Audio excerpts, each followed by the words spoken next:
Welcome to the Courage Barbell Unlimited podcast with your host, legendary powerlifter and strength athlete, Chad Ikes.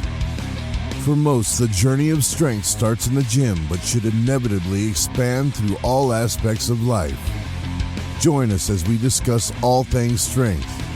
Now, here's your host, Chad Ikes.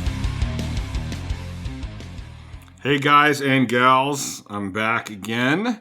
And today I have another cool host, a friend of mine, Josh Miller, who's a power lifter, a strength coach. They got a team they train with and a bunch of other stuff. And as usual, I kind of looked up your numbers and stuff, but I'm going to let you talk about some of the numbers you've done, and then we'll kind of go into how you got started and everything like that. Okay. So my most impressive lift would be squat for sure. I hit 832 raw, and I've walked out 800 as well. My bench is not actually that great. I've hit 390 in a meet. I've hit 425 in training raw. And then deadlift, I've had quite a few years off the platform. I hit 715 at the last one. And then during a period of time where I was, off training, off the platform due to my pec, I did hit, got it up to 805 for 4, and I'm still floating around the mid 800s on deadlift right now. So looking to put that in a meet pretty soon. I just got back on the platform earlier this year after dealing with like a little spree of injuries and whatnot. So looking forward to making some more good lifts happen this year. So as far as how I got started, Let's talk about weight classes too. You've competed in you've had kind of a range of weight classes from like 198 to 275 or something like that. So there's a lot of Josh Millers too. And so what's happened on open powerlifting is that like some of those, I don't know if you saw that, like there was like one that they credited me that was like a 198 meet that was like 10 weeks before like a 275 meet or something like that. And it was like one of them, but that's kind of funny. Yeah, that dude's a master of weight dropping. Yeah, it might be like I might be a little bit off on the time frame there, but like they had me in like some state that I've never been in before, competing in the USPA, and then they didn't have some of my meets, especially some of the like older geared meets. Mm-hmm. And I assume that they're under like a Joshua Miller or a different Josh Miller. Right. So I was going to say, because I'm like, I want to see pictures of you at 198. Yeah. Because every time we've met in person, I'm like, there's no fucking way he's 198. No, it's just a very common name. So I think things have gotten mixed up. And I'm sure some powerlifting meets, like my mom probably filled it out and wrote Joshua. And then some of them I filled it out and wrote Josh. And then some of the ones that like some of my mentors would have filled out, they would have been fucking with me. So they would have, wrote Squirt or something like that. Yeah. And then they would have been trying to fill it in meet day correctly. So, but yeah, the one that has the 832 raw squat, credited to it, most of those are mine. And there's a couple of them that aren't on there. I don't know if it has I squatted 665 at 17 also. Wow. And I don't know if that's on there or massive not. Squat for a high school kid. It was pretty good at the time. Yeah, it was really good at the time. There's some kids that have definitely smashed it now, but it actually stood as an IPA record for a while, and it was pretty close to the overall record. And I mean, that was in competition. That's not like when you get all your buddies together and they're like, yeah, you squatted that. And it's like, no, that was like a half squat. What are you talking about? Yeah. No, it was in a meet. So it was like because, teenagers, a lot of times it's like they stretch it a little bit. But, there's, I don't know if you've seen that kid out of Texas. Jeez, there's that one kid out of Texas that has like an 800-pound raw squat now. I think I have seen that one. Can't remember his name, but, I just want to, contact him and go, dude, just be patient, man. Just be patient. Everything's there. If you don't rush it and you don't get hurt, you're going to just destroy stuff. Yeah. So, but yeah, I've been competing since 2005. I wouldn't say I was particularly like a gifted lifter from the get-go. I was pretty weak actually when I started. When I first started lifting, I was 6. But then, gym liabilities. How many big, strong 6-year-olds do you know, though? Oh, I wasn't a big, strong 6-year-old dad. I was It's a because little there scrawny. aren't any. Yeah. But I lifted for 6 years like that, and before I could, join a gym, because most of them had they wouldn't let you join till you were So 12. so what were you just like lifting at home with Yeah, what I you had had? dumbbells. My grandma helped me rig up a pulley system over a tree limb, and we hooked cinder blocks to it so I could do lat pull downs and Oh, cable that's awesome. tricep extensions and stuff. And I could do like a lot of reps on stuff, but I never really got very strong doing that kind of training. Looking back on it, it's because all I did was like super high volume training, and I didn't know what else to do. But still, yet you would expect somebody to come in a little stronger than I was. I came in at like 115 pounds when I was 12 years old, and I could barely bench the bar for like a set of 5. So I wouldn't say that I was like one of the powerlifters that Yeah. walked in and they were like, "Oh, like 2 plates is on the bar. I'm only 135 pounds, high school kid. Like I'll just grab that and rep it out." I was never really that guy. So Yeah.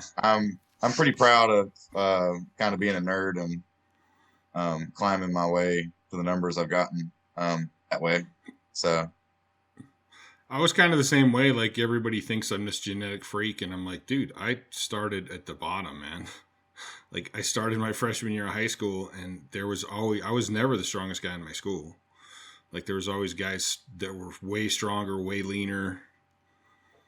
I just kept going and wouldn't stop. yeah.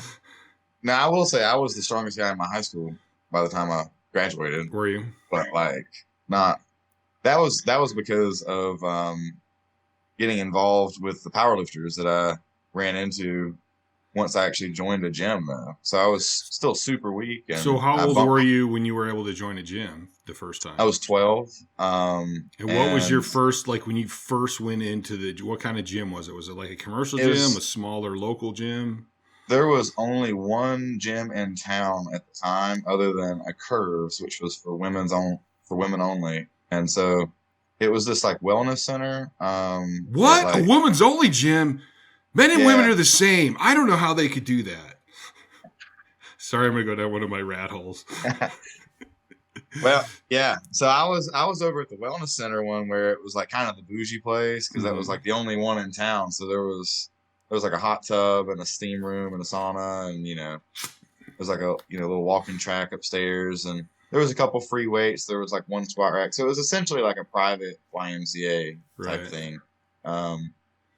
And there was like, and what was your? I'm picturing a 12-year-old walking into a gym for the first time, and oh man, I started on one corner. This is exactly what I did. I started on one corner with the machines because I thought I should get the muscles warm before I have to stabilize them. So that was my 12-year-old logic. I didn't read anything at the time. Well, it's not horrible logic though, right? Yeah. So I started. Just because it was on the corner, I started with leg raises and dips and pull-ups because it was on the corner. And then that one was body weight. And then I just went all the way down each row of machines in a zigzag until I had done 2 sets on every machine. And then I would go and do 2 sets on every type of bench that they had of whatever type of press that I saw somebody else doing. Like I would literally sit there, and if I hadn't done that machine yet that day, I would skip around to other things, and I would like watch. And whenever somebody else got on it, whenever they got off, I would just walk over and do whatever they did. So yeah, you were like looking like, I don't know how that works, but I'm gonna wait for somebody to do it, and then it's like, oh, okay, now I'm gonna go try it. Yeah, exactly. That's exactly what I did. And then pretty soon I figured out that you can't copy everybody. Mm-hmm. And so I did some pretty goofy stuff a couple times, and I was like, "Ooh, that doesn't feel right." And but luckily I did at least notice that, so I didn't do those things again most of the time. And then I bumped into a group of powerlifters just because I asked one of them to spot me one day on a bench press, and I just got absolutely stapled. And so then I asked him to spot me again a couple minutes later, and then I got absolutely stapled again. And then he was like, "Hey, what if you took some weight off?" And nobody had ever really, it sounds crazy, but nobody had ever really taken the time to give any like meaningful feedback. Right. And so that just sort of started a conversation. And I was like, "Well, what would you do?" And he stood there and talked to me about what he would do for a minute.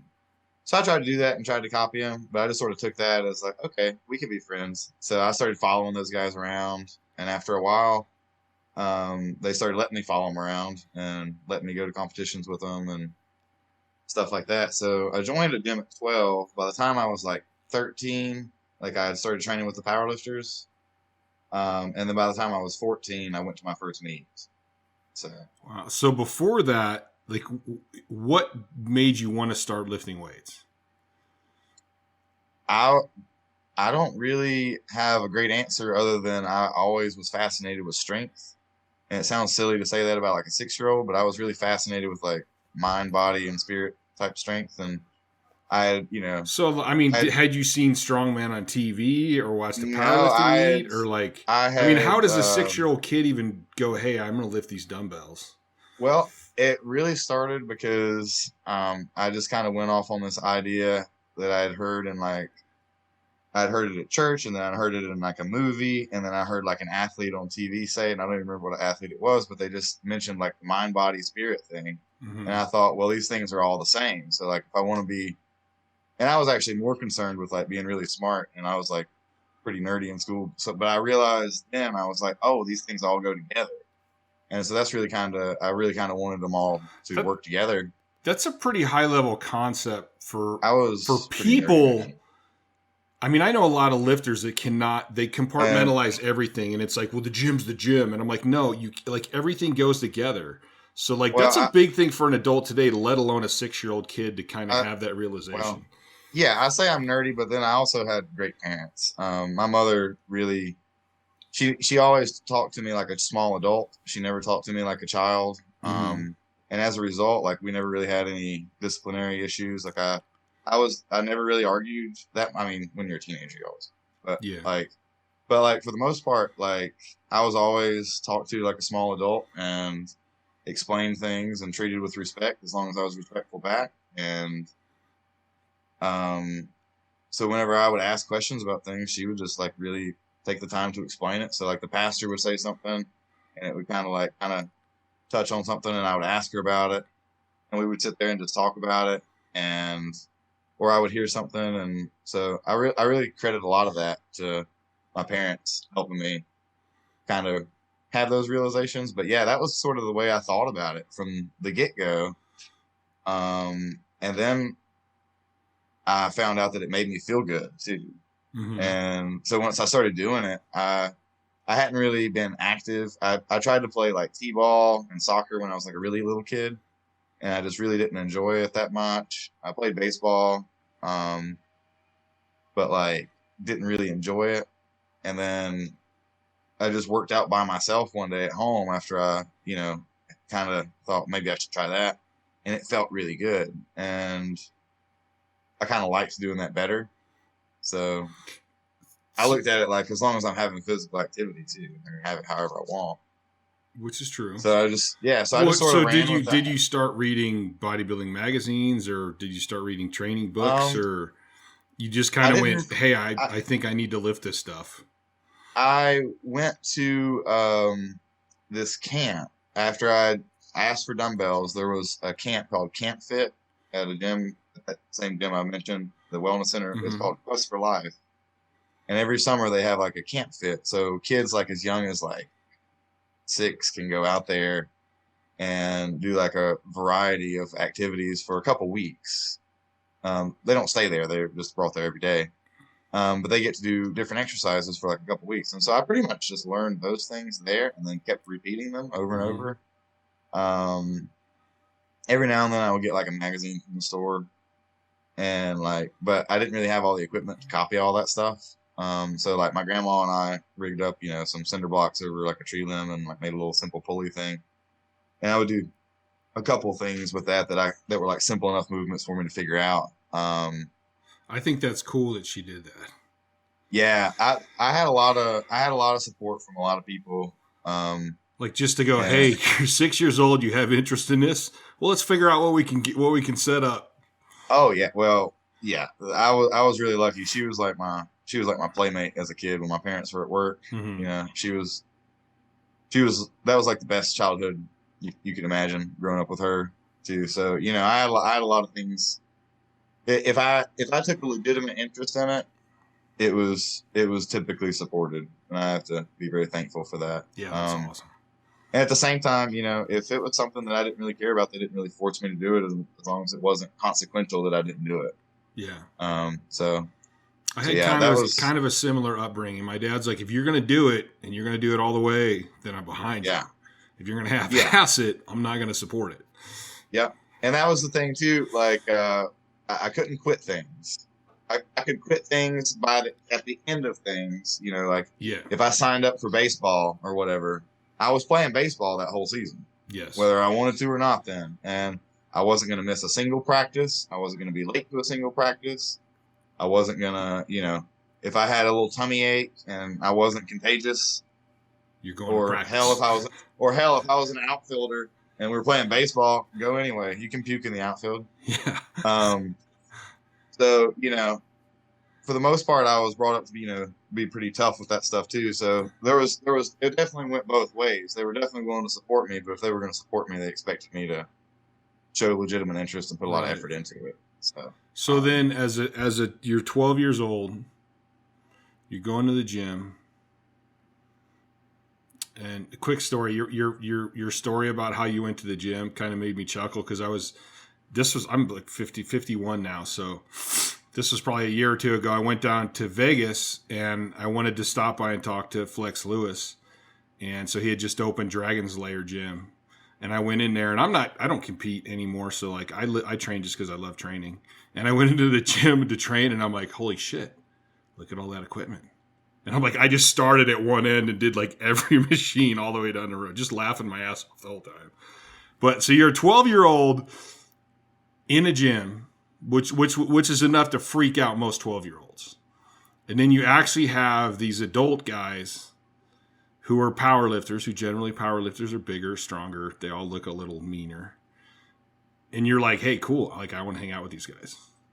Yeah, absolutely. Like, was there any fear? Was there any like, this is weird? You were just like, hey, these guys know what they're talking about. I want to get stronger and bigger, and this is how I'm going to do it. Not at all. If anything, I would actually say that like those guys were probably a little more badass than I realized at the time, and I was absolutely completely oblivious. I was even oblivious to the fact that like for a while they were fucking with me, like, dude, get away from me. Like they weren't saying that verbatim, but like for a while they were very actively like, get away, kid, right, you bothered me. Yeah, exactly. Yeah. And they would like, but they would say it in like, you know, kind of like the way you would say it to a kid, not directly being a dick about it. And I would just never take the hint ever. I wonder, I'm already thinking, like, I wonder if part of that was how your parents dealt with you. And they always kind of treated you like an adult. So you were just like, well, these are just more adults. Like, it's not anything. Well, I think that was definitely part of it too. Like I was always talked to, you know, just like they would talk to anybody else, you know, just they had the understanding that I didn't have all the prerequisite knowledge that they did. So sometimes they were going to have to explain things. Right. But I think that definitely played a part in it because I've never really had a hesitation. Like if somebody was older than me or whatever, then I would still walk up and have a conversation with them if I needed to have a conversation with them. Right. And, you know, I think that was probably part of it. But I think part of it too, man, was that I was a little bit oblivious to social cues as a kid.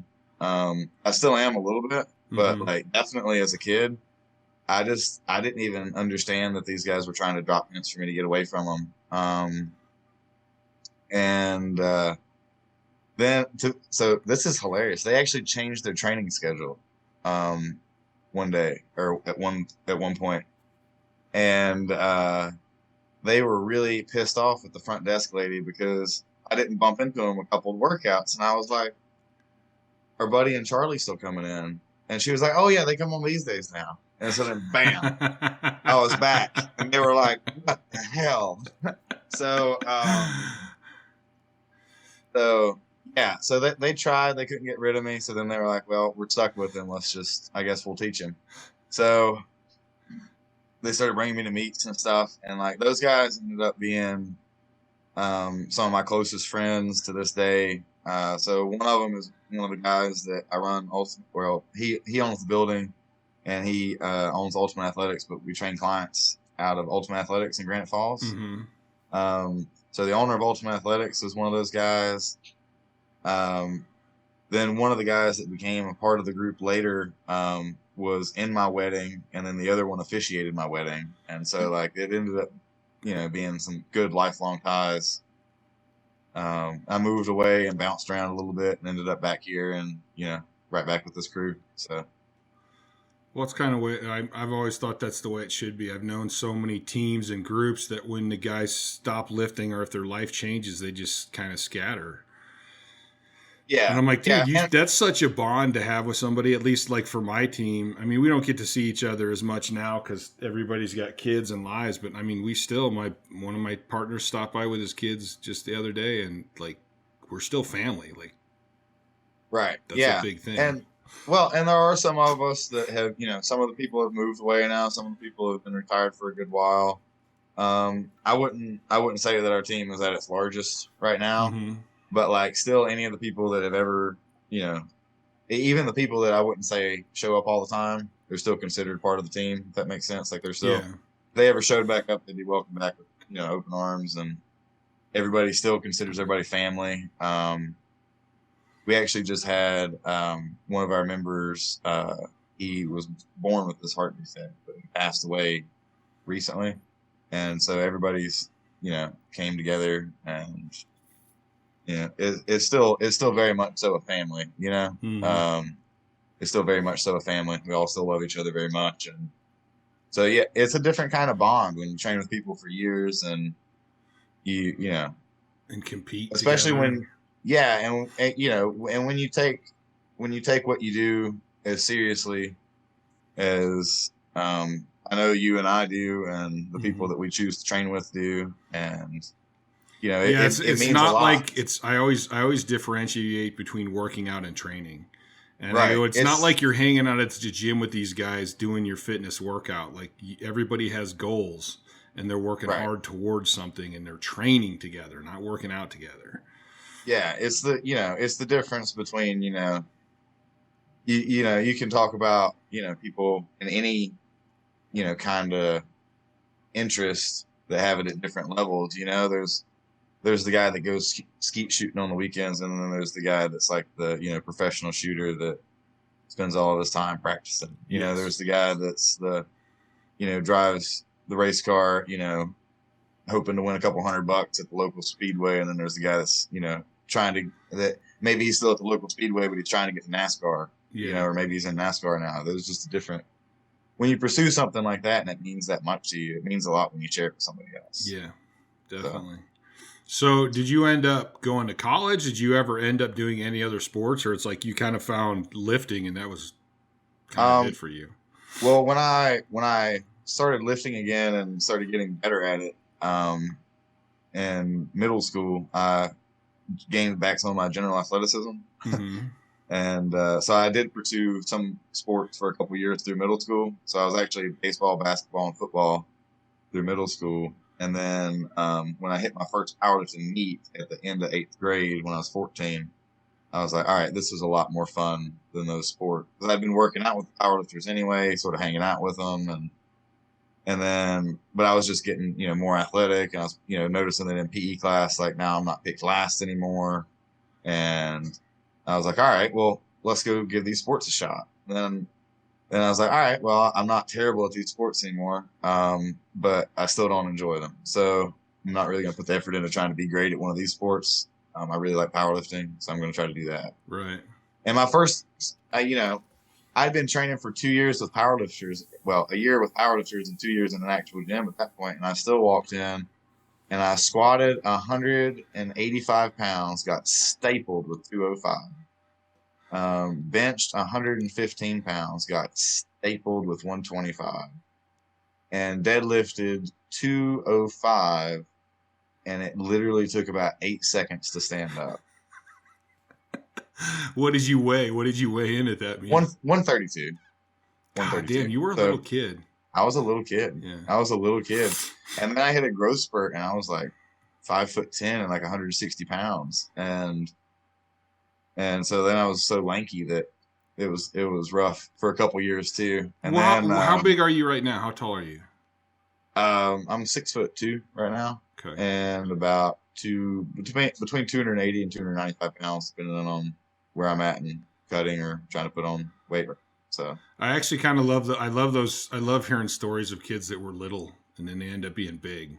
Because then all those people that go, I can't gain weight, I can't get bigger. It's like, shut up. Yes, you can.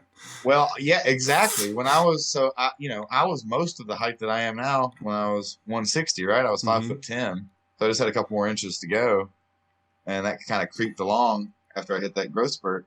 But when I shot up to 160, that was right around the time that some of the guys moved away that had been training together, and so we ended up setting up like a forum. So it was kind of turned into a statewide collective of sorts. And so that brings up another interesting. We kind of talk. Yeah. I always talk to people before the podcast, and then I'm like, "That's it. We just got to start." And we were talking about the fact that you have your business, which is your gym that you train people out of, and then you guys have another gym, which is like the team. Right. And I know a lot of people. I talk to a lot of people, and I've even talked to some of the lifters. Like I was talking. The podcast I did the other day, we were talking about with Luke Edwards. We were talking about how in our day it was like it wasn't so individual. You had a lot of teams and a lot of people trained together, and it seems like nowadays a lot of people train on their own. But I still talk to a lot of people like, God, I wish I had people to train with. I wish I had a team, and like how difficult it seems to be to start teams nowadays for some reason. Right, yeah, and even if you look in like a lot of powerlifting gyms now, because I do think that like one awesome thing is that there are so many more powerlifting gyms available in so many more areas now. Mm-hmm. But even when you go in there, even if there's like a consistent crew that shows up at the same time and maybe they spot each other and help each other out, well, you'll look and they'll be set up on like 4 guys will be squatting and they'll be on 4 racks. Yeah, where they're not really a team. They kind of help each other, but they're not a team. Right, they spot each other, but that's about it. And it's nice when we have some guys that are on different splits too, so we don't all do the same thing all the time. We don't all work in on the same things all the time. But it is really nice when you've got that. When a couple people are squatting, a couple people are deadlifting, a couple people are benching all at once, and then you're going in a rotation. It forces you to pay more attention to each other. It forces you to coach each other up a little bit more. And how can you not? You're sitting there staring at the guy while you're waiting for your next turn. And it doesn't slow anything down either, because I think that a lot of people have the misconception that it slows people down. But if you're paying attention and you're helping people unload and, reload their weights and change weights, and you're spotting and you're not having to walk across the room to ask for a spot, and, you're getting all this nice fluid rotation, and you're not trying to take forever because you got the next guy waiting. Yeah, I think in some cases it actually speeds people up. When they're on their own, they take too much time. And especially, I still train a lot of conjugate, and it's like on your dynamic work, you need to go. Like it's not take 4 minutes in between set. It's like 30 seconds. And sometimes when I get a group and it's like, all right, you guys, you're here and here, you throw the plates for him, this guy's up next, and you get this rotation. Right. And inevitably there's 1 or 2 guys in that group that are like, come on, let's go. And then everybody gets going, and I think they actually get done faster that way.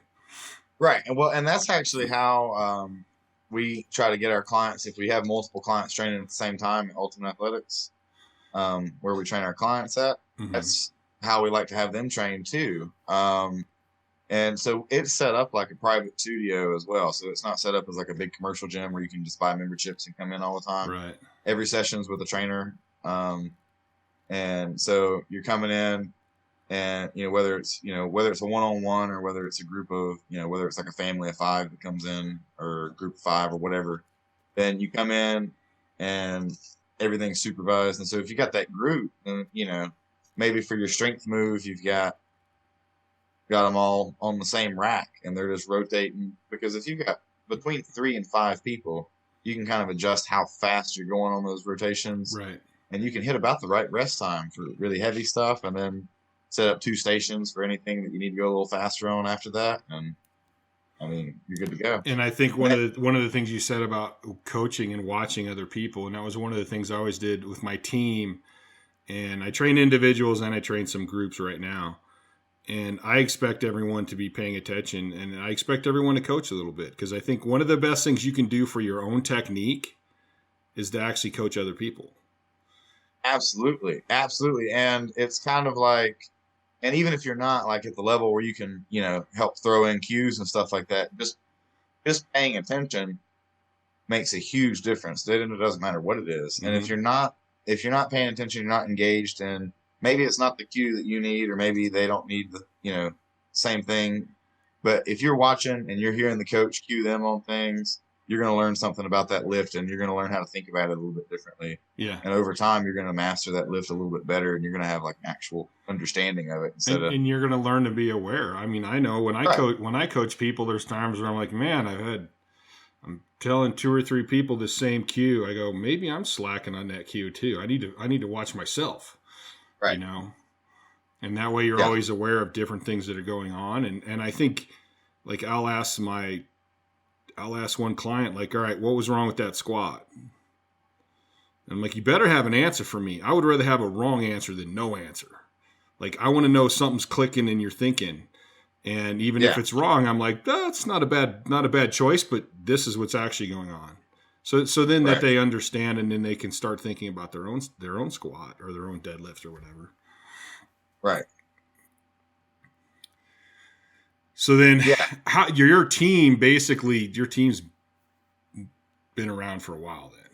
Yeah, it's been around for a while, and it's sort of evolved too. So there's been a big evolution throughout the years with it. So Tribe started off, Buddy Nichols started Tribe in 2008. And so I was like a sophomore in high school then. It's like right at the end of my sophomore year. And about 6 months into it, they invited me to join it too. Because, you know, it'd take a little while to be like, do we really want to let this kid on our forum? And so they let me on it, and that connected us with a group of powerlifters from up in Asheville. So they were mostly centered around Mark Ferris and Ben Payne. So did it kind of started as a forum? Well, yeah, it started. I mean, were you guys training together at that time too? Yeah, there was like a couple different groups of us. So there was like a group up in Asheville, and then there was a group that was my group that was like in Hickory. And then there was a group that was like kind of like the Rock Hill area in South Carolina. And then there was some people from Winston-Salem. There was a group there. And so it was a pretty expansive group at one point in time. And so do you know the name like Cheryl? Do you know Cheryl Clodfelter by chance? Sounds familiar. I'm better with names. If I'm not mistaken, and this would have been like, you know, before 2000, this would have been like 2009, 2010. She deadlifted like 560. And so that was like massive back then. She competed in multiply, and I think she squatted pretty close to 6 too. She had very long arms, so she didn't have a great bench. Yeah. Well, it was a good bench, but like, you know, 100 squat and like near 600 deadlift, you're like, oh shit. But she was on there, and James Gentry from South Carolina pulled close to 800. He was on there. Mark Ferris from up in Asheville pulling around 800 or close to 800 at 220, 242, sometimes even 198. So then would you guys end up training together at times, or? We would. So we would, for the most part, there was like I said, we trained with our own little crew. So there'd be like 4 to 6 of us at like each little location. And sometimes those groups build up to 10 people per little subgroup. And so you had those like 4 groups. Every now and then they would get together at different places, usually every couple months. And you'd have like a squat party or like a pull fest, or a bench fest or something like that. And so everybody would show up. And so the most fun were actually the pull fests when they were up in Nashville. because we would show up and Mark had all kinds of cool toys. Having all the specialty equipment was a luxury back then for a lot of powerlifters too. Right. And so, at our Hickory crew, we actually had donated a monolift to the local YMCA, and they let us put it in the corner and do our thing on the monolift. And we had our squat bars and some specialty bars locked up in a closet. And then we used the rest of the gym. Otherwise, there was no like specialized powerlifting equipment or anything in there other than what we brought. And every now and then, somebody would get mad at us deadlifting too loud or something. And Mark didn't have any of that. That was like the first like really hardcore gym that I got to train at. It was in the bottom of Biltmore Fitness. They let him set up this really cool dungeon. But we would go up there and deadlift for like 4 to 6 hours sometimes, just because there were so many people. It ended up being like a deadlift meet essentially. Except for people got a little bit more amped up, I think, for Bull Fest than for actual meat. For an actual meet. So, yeah. Those were always really fun memories. So when did you do your first competition? That would have been 2005. That would have been an AAU meet back when the AAU was still having meets. I don't even think they have meets anymore, do they? So that was, the federations have gotten so weird. I don't know what the hell's going on anymore. So that was kind of like my prime days. Right, yeah. You were one of the guys that like I watched all the time as a kid, man. And seeing you get amped up and shove the ammonia caps in your face and get go crazy, and you always got more lifting amped on up the than edge. anybody else. So it was like watching you and like Chuck Vogopol and guys like that. It was like, all right, this is what you watch before you go train. So that it seems like, and I like talking to some of the guys from that era. It seems like it's definitely changed from then to what it is now. And that's not a bad thing. I mean, shit has to change. Like that's just part of the world. So since you've been around it pretty much still the whole time, probably more than I was, because when I had to kind of back off because of my depression and suicidal shit, like I kind of backed away from everything. I always trained, but it was like I didn't give two shits about social media or any of that stuff. And so, like right now, do you feel like it's changed from that day? And if so, like kind of how?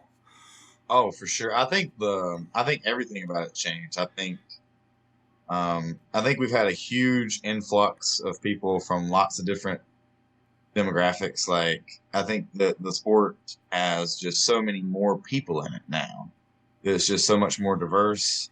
And I think that it's just everywhere versus like being in a little tiny pockets here and there, because, those little pockets that I mentioned with Tribe, like you couldn't hardly find powerlifters in North Carolina, South Carolina, in between those pockets. Like that was about it. And there were other groups for sure, but like, I mean, I would say we were probably 50% of them. Yeah, no, I think it was smaller groups, smaller pockets. And like you said, there's so many gyms now. Like if you travel, you can almost always find some sort of gym that has some sort of strongman and powerlifting equipment. Right. We're like back in my day, like I remember the first time our gym got a steel log and it was like, oh my God, like we have a steel log. It's a big deal. Oh, And now like gyms have them all the time. Exactly. Yeah.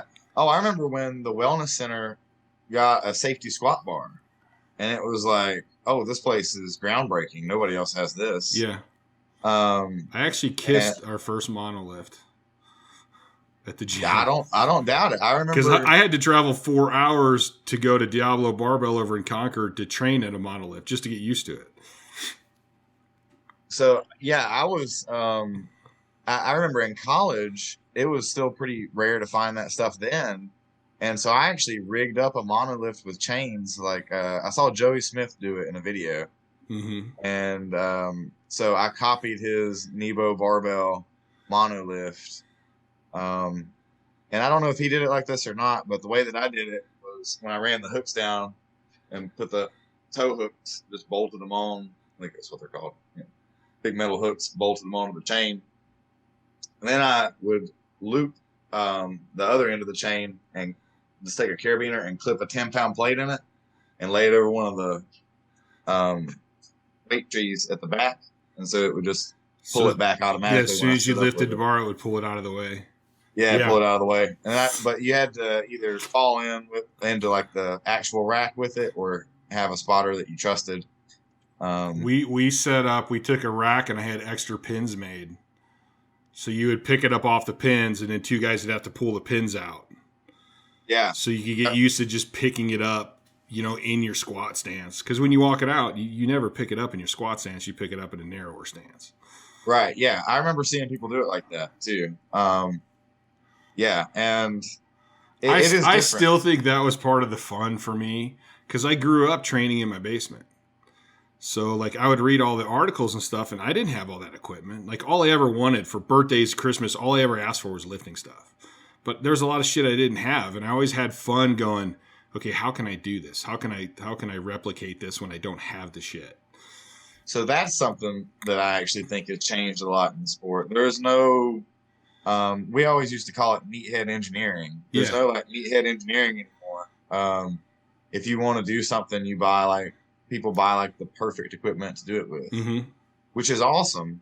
But like, it's also in a way, it's sort of, to a lot of people that are new to the sport, I think if they've got the money for it, great. But if they don't have the money, it's like an unnecessary mental barrier. Yeah. Like they think they have to buy all this expensive stuff to get strong. It's like it's nice if you have a really fancy deadlift platform and you have, the best squat rack that, Elite sells, and you've got a, squat bar and a deadlift bar and a power bar and some specialty bars.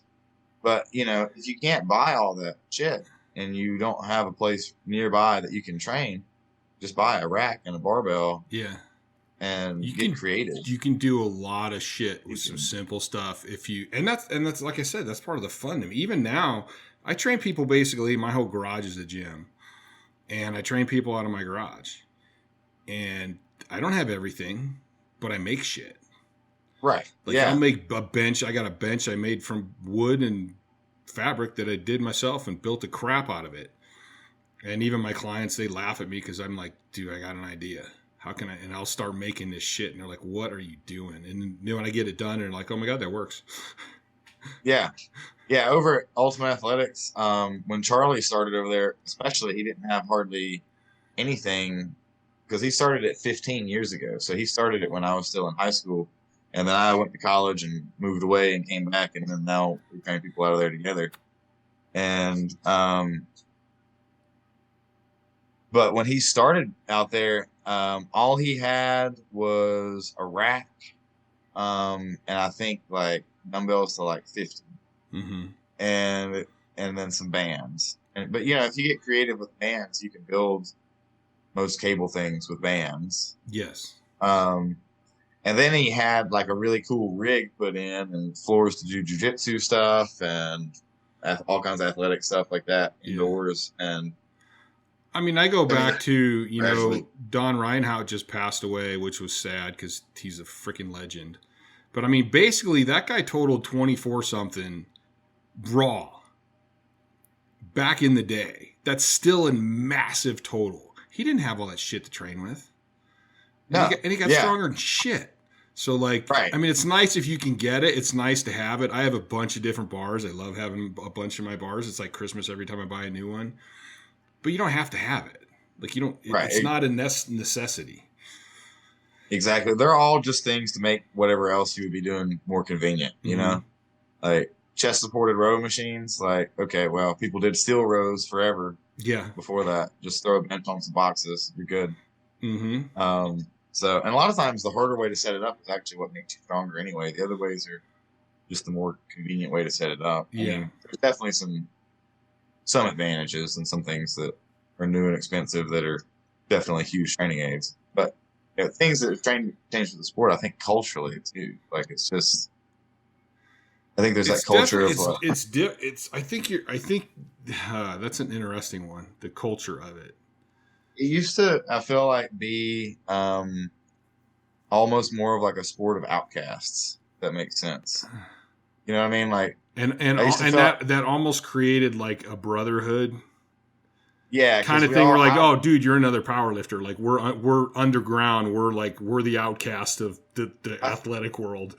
Yeah, I thought we were like the island of misfit toys, Yeah. sort of. You know, like, and I think that I think actually seeing like CrossFit and stuff blow up, I think that brought a lot of people just into lifting weights in general, and then I think a lot of people sort of trickled in from that, and even if they didn't go to CrossFit first, I think that sort of did blow the doors open for people to think of lifting weights as a normal thing. Yeah. Well, I think there was some power lifters that started getting into CrossFitting, and that kind of opened the doors for the CrossFitters to look at the power lifters. And I mean, I've been to 3 or 4 CrossFit coaches or gyms to do seminars, and their technique is fucking horrible. But so it was like, yeah, there was this crossover with that, and it seemed like it really increased the popularity then.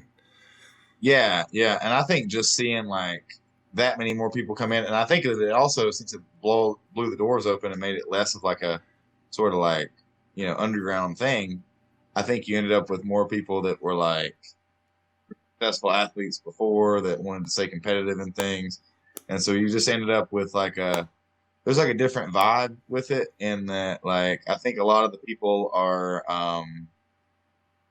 like, generally, I think a lot of people may be a little bit happier than the old powerlifters used to be. Like there's not like the rage and the like getting out. There's like the donut socks and stuff like that. Like that doesn't really scream like I'm angry and need help. That's actually a pretty good point. Yeah, I think because I was definitely a rage lifter. Like I drilled up and dug up every deep, dark, messed up thing inside me and used that to lift. But look at a lot of the like star athletes and a lot of other sports, and like a lot of those athletes that have kind of like crossed over, and they don't usually operate like that with their other sport. And I think that they sort of brought that in, which I think has been a good thing in a lot of ways, because I think that like what a lot of lifters used to lack was that like psychological strategy that would like be like sustainable long term too. So I wonder if that attitude doesn't also play an effect on the overtraining and beating the crap out of yourself so much, where I'm still struggling with people that they enjoy the beating the crap out of themselves. Right. And I'm like, okay, but then don't tell me you want to be the best in the world, because you can't perform at your best if you continually beat the crap out of yourself. So I still wonder in the day how many of us, and I fully admit to this day that my depression and suicide, I pushed myself into. Like I wouldn't back off, and I wouldn't give myself any slack or any break. So I was continually overtrained. I was continually beat up. And I was doing less than most people, but with my sleep, I was still beat up. And I know I think that had an effect on my attitude towards everything. And a lot of that rage was there because I felt like shit all the time. I was pissed off all the time. And granted, I had a great time. I have no regrets about what I did. But I look back now and go, probably could have done it better. I'm going to try to be a better coach to help people do better than I did. Yeah. Like I think that it's been great as far as like helping people have those better psychological strategies. Because I think I was like I mentioned earlier, like I didn't always pick up on social cues well, and that wasn't necessarily only with the with the powerlifter dudes at the gym. I didn't pick up on social cues well in general. So I was frustrated with some social situations and stuff like that too, and got bullied a bit at different points and different stuff like that, and so it was pretty therapeutic. But looking back on it, I probably would be a stronger powerlifter, and I definitely would have gotten hurt less often if I didn't go in there and like go absolutely berserk beyond having like a real grasp on it, right? Like you can go berserk, but only as berserk as you can actually control, right? Or recover from. Right. Yeah. It's like, Yeah, exactly. But I think again, I think that was part of the culture of lifting at that time was to, right, dude, you're insane. Like, we are outcasts. We're going to do stuff nobody else is going to do, whether it's healthy for us or not. We're going to do it. right. And I think there has to be a little bit of that. I think now what we see though is I think that back then I think we used to see like a lot of people accidentally come in and think that's what they need to do. Mm-hmm. And I think that still happens sometimes, but like I think now too, because we've got so many people that like maybe came in that were like higher level athletes from other sports or were just a little bit more genetically gifted, and maybe they sort of approach things a little differently because they had always been pretty, nonchalant, however you want to think about that. I think that you see some people that are coming into the sport that maybe they are still dealing with, the anxiety or the depression or things like that, and maybe seeing some of those messages could, kind of is almost demotivational sometimes. Mm-hmm. I don't know if you know what I mean by that. Like because there's a little bit more of I would say there's a little bit more of a less hardcore vibe now than there used to be. Yes. And I think that can be good for certain people to hear, and I think that certain people will take that and use that as an excuse to not go as hard as they should, right? Yeah, I think that, and I have that trouble because I tend to think in my brain on the high level athletes. And I think a lot of high level athletes, and I've been doing a lot of research on this lately, and it's in all sports. A lot of these high level athletes are pushing themselves so hard that they're actually hurting themselves and hurting their performances when they need to back off. So I have a tendency to lean towards those people when I'm talking, and sometimes I don't clarify, like, listen, this is for these people. Because I think it has to be a blend, and you have to change over time. Where what I agree with in kind of my day was you come up and you learn how to push yourself and you learn how to deal with the pain and you learn how to push through it. But this is when you're not that great a lifter and you don't have the ability to push yourself. And then at some point, but that kept running all the way through because that was the culture of lifting at the day. Now the culture's flipped where it's more like, oh, be scientific, do this, do that, check your reps, check your HRV, do this. And now I'm seeing that it's like back in the day, I would have said there's more people that overtrain than undertrain. Now I think more people undertrain than overtrain. But I still have a tendency, I want to help the top end guys to go, listen, you need to push when you're coming up. And even when I was a kid and trained in high school, my perspective on everything I looked at and read was different. I took away what I wanted to take away. And I wanted to take away, I'm a blue collar Midwest kid. I wanted to take away that I need to work harder. So I killed myself. And I look back and go, man, I could have been a whole lot stronger if I wouldn't have killed myself. But then again, killing myself gave me great ligament strength and tendon strength, and it built this base and it built this mental toughness that when I started getting better and I got into powerlifting, I did really well. But then again, instead of realizing there was a point where I need to back off of that, I kept going and pushed myself over the edge, basically. So it seems like I would say now there's probably more people that don't push enough. I agree with that. Yeah, I agree with that. I think that is spot on. And I think with the hard work thing, I think that's exactly right. Like people, it used to be more of a blue collar sport than it is now too. And that's not a good or bad thing. It's just, it used to be more of a blue collar sport. I think that the blue collar mentality was always, you can outwork anything. Mm-hmm. And I think that anytime that you're dealing with like high level people on anything too, I think, even if you talk about like CEOs, like they tend to think that way too. Like I can work anything. So, or if, they're going for a championship in any sport, they're going to think I'm going to have to outwork this. But I think we're seeing a lot more people that are like prioritizing, like they think they're working smart, but they really use it as like an excuse to like not work hard enough. And I can remember a couple years ago, there was a trend where, do you remember when they actually, well, I'm sure they still do, but when they were popularizing the term minimalist training? I do not remember that. So I just remember hearing that, and I just remember thinking to myself as a coach, even if that is what we're going to do, and even if we are going to like scientifically, we're going to prescribe things by the minimum effective dose, and that's the way we're going to do it by, that way we make sure we don't overtrain people, because we've seen like a habit of people going too hard or whatever, right? Let's just say that's the way we want to do it. I still think as a coach, I would never call it that, because it plants the seed that like that plants some sort of like negative connotation around like effort there. Mm-hmm. And I think it just sort of, I mean, if you want to conceptualize it as like working as smart as possible, then I think that would be more conducive psychologically to still encouraging people to work hard along with it. Because there's no reason that you can't work really hard and really smart. And that's what I've always thought is crazy when people debate stuff like that. Like, but I think that there used to not be as much information out there either.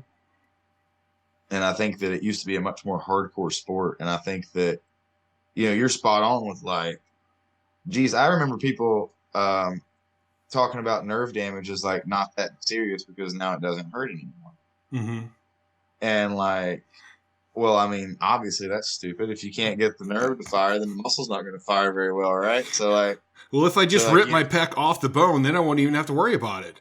I remember seeing a guy tear his pec partially.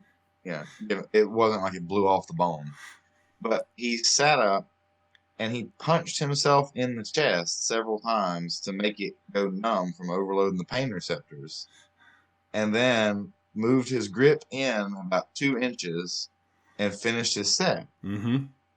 And I was just, in the moment, I had a couple thoughts, because I was, like I said, I was a pretty nerdy kid. And so, like, clinically, I'm already thinking, like, as a kid, I'm still thinking, like, this guy's one of my mentors, but, like, that don't seem like the way to do that. And I'm laughing because I've done shit like that. Man, I've done shit like that too, because I copycat it. I've seen it and I'm like, all right, well and I've been in the middle of a set, and the first time I did I was strong enough to rep 700 on deadlift, I got arrogant with it and I hit a rep PR at 3, and I thought, okay, I can make 5.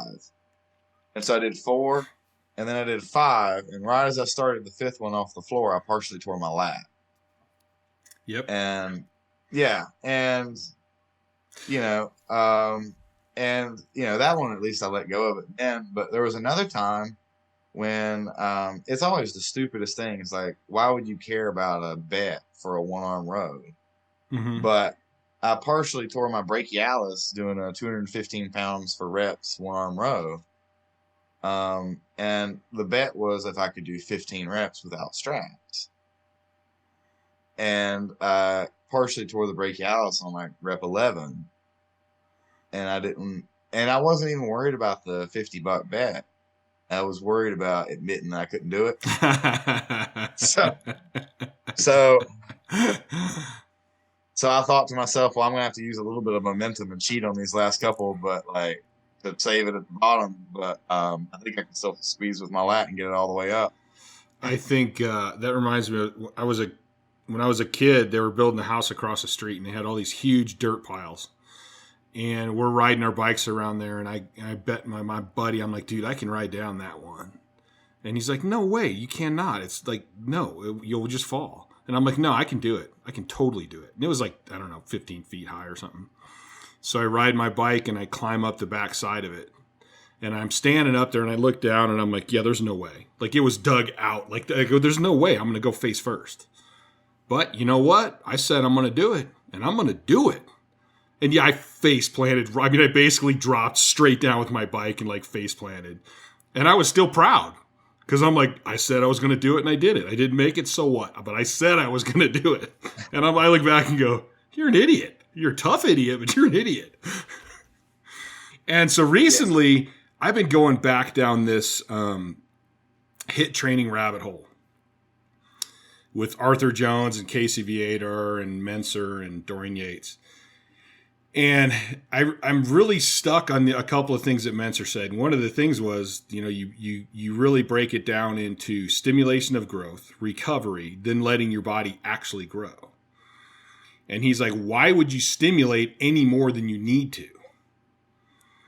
And which is kind of along the line the minimalist theory. But the thing I liked about him is it's like, well, wait a minute. You can't just say I'm going to do the minimalist amount. Like, because you have to, in order to stimulate that growth, you have to have great intensity. So he's like, It's a shorter duration and you're giving yourself a little more rest, but you still have to go 100% that time that you're going.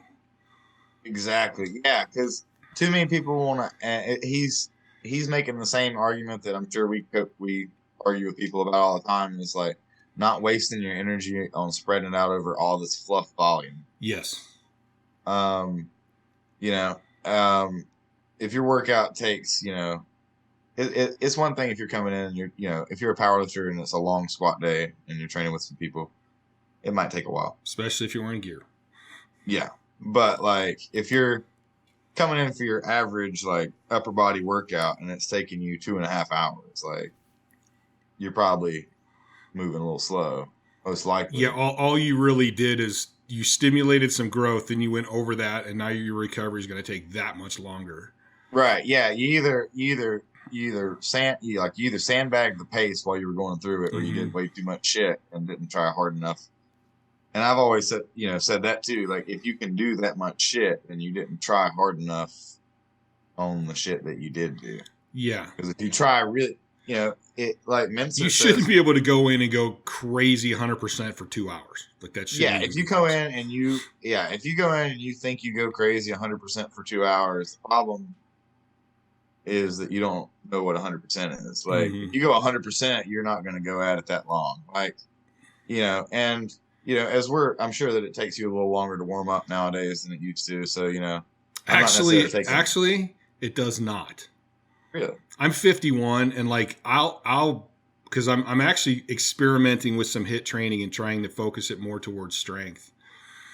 And I'll have 30 minutes. And I'm like, I got 30 minutes in between clients. I can hit like my 2 exercises or 3 exercises. And I will literally lay down on the bench with the bar, do a couple reps, plates. Okay, go. Yeah, I mean, I think a lot of people have to warm up because they're beat to crap. And the point is if you're that beat to crap, you're probably not recovering. You're probably not growing. And I see this all the time. And because Duffin's a good friend of mine and I love going up. All the guys at Kabuki I just love everybody at Kabuki. So I'll go up there and I've been to a bunch of their seminars and I'll go up and just hang out to learn more. And, they do a lot of modality stuff, the rolling and all that stuff. But what gets missed is they're going, hey, if you need this, then you need to use this to get healed up. But this is not what you should have to do all the time. And I go to the gym and I see these 20-year-old guys that have to roll out for 30 minutes before they squat. And I'm like, if you need to roll out for 30 minutes, you are obviously not recovered. You're not letting shit heal and you're just beat to crap. What you need to do is take some time off because you should be able to come in here, do a quick warm up and just go. And even with all my clients, I'm a fan of winning warm-ups. So I'm like, we're going to hit these 3 exercises. We're going to be done in 10 minutes. And if you're not ready to fucking go, there's something wrong. Right. Yeah. Yeah.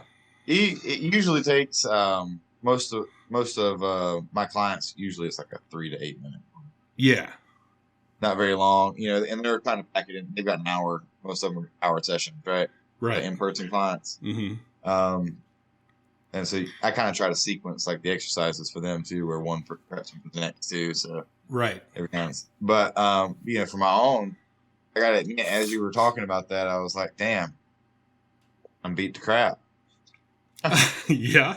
Because I come in on Sundays, man, and I do have to do like I can push the pace and I'm done with the majority of the warm up in about most Sundays now because I've gotten back in a better groove recently and taking care of some things.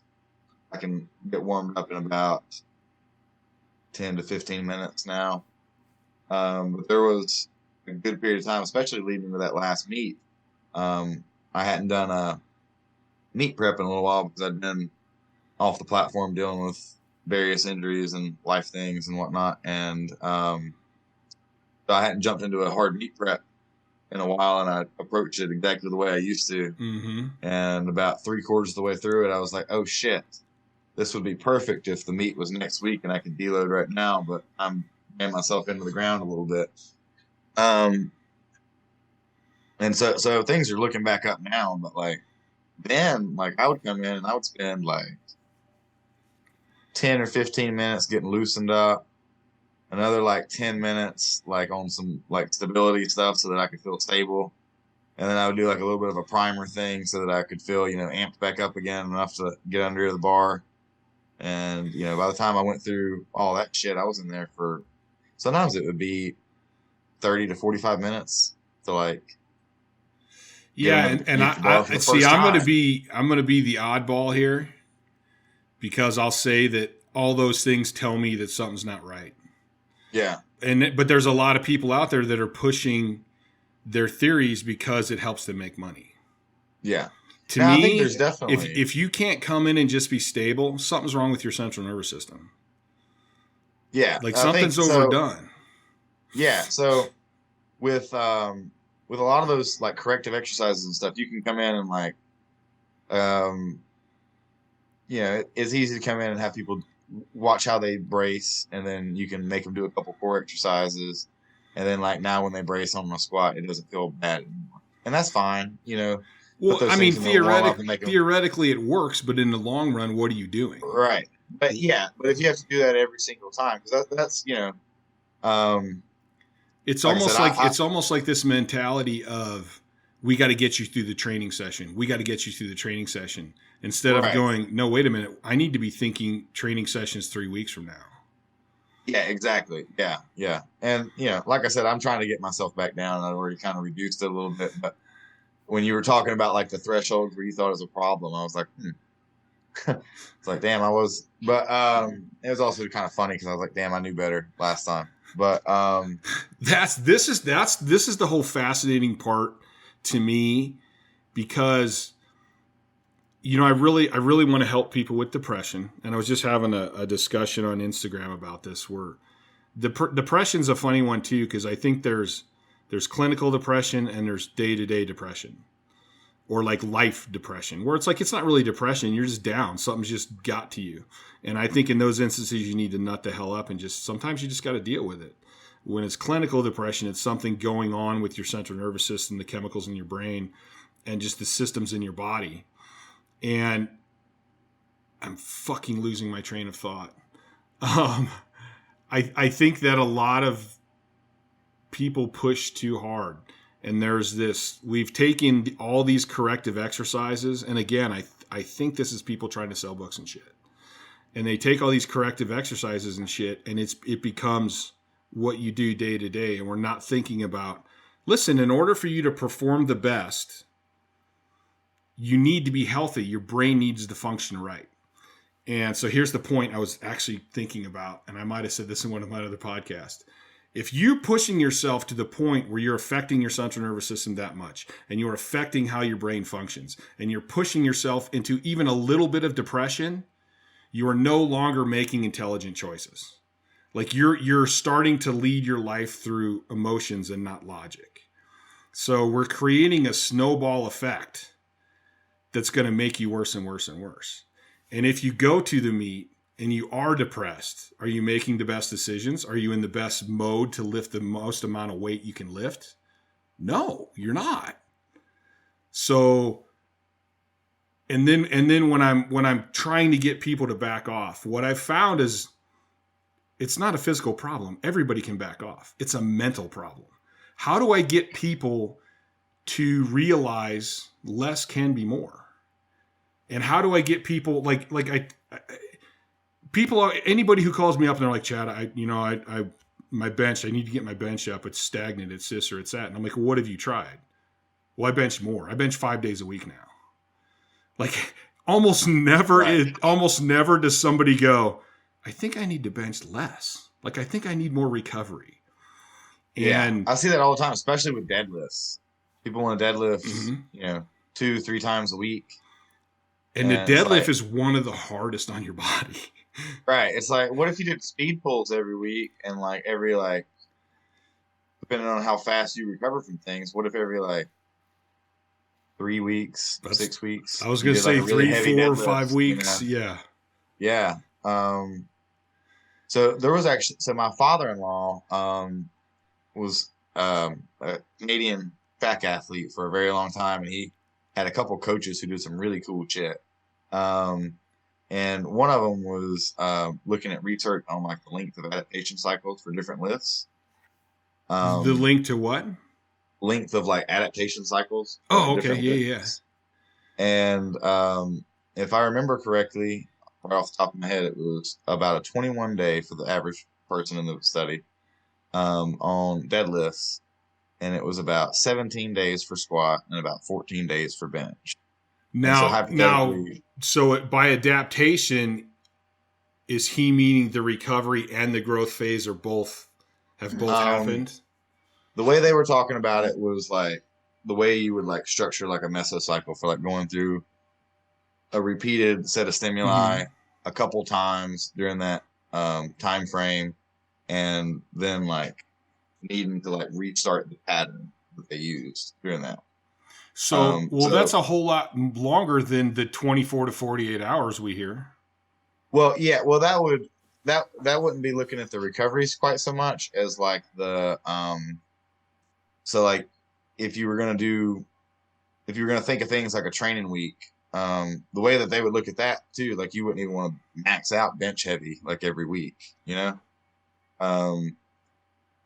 But you could still like expose yourself to the stimuli like a couple times through it. So you would have like a couple submaximal workouts right during that. So I think it was looking at a time frame where there would be like 3 sequential like, periodized workouts for that lift. So they would still deadlift 3 times. See that study. Yeah, so they would deadlift 3 times during that 21 days. So that would come out to once a week, but only one of it would end up being heavy. And then they would bench 3 times within that 14-day window. And so that would essentially be like, I remember, I think it was Kazmaier in some podcast or something that I heard him. He was talking about one of his tricks was that he would set up a program that would be like people would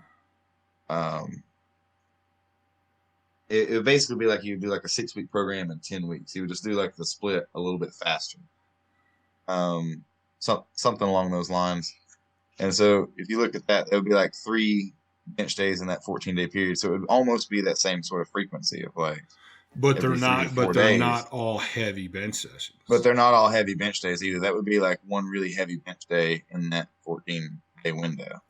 And so it'd be like one like max effort. Basically, it'd be like one max effort day, one dynamic effort day, one hypertrophy day in that window. It would be kind of the way that the percentage ranges would.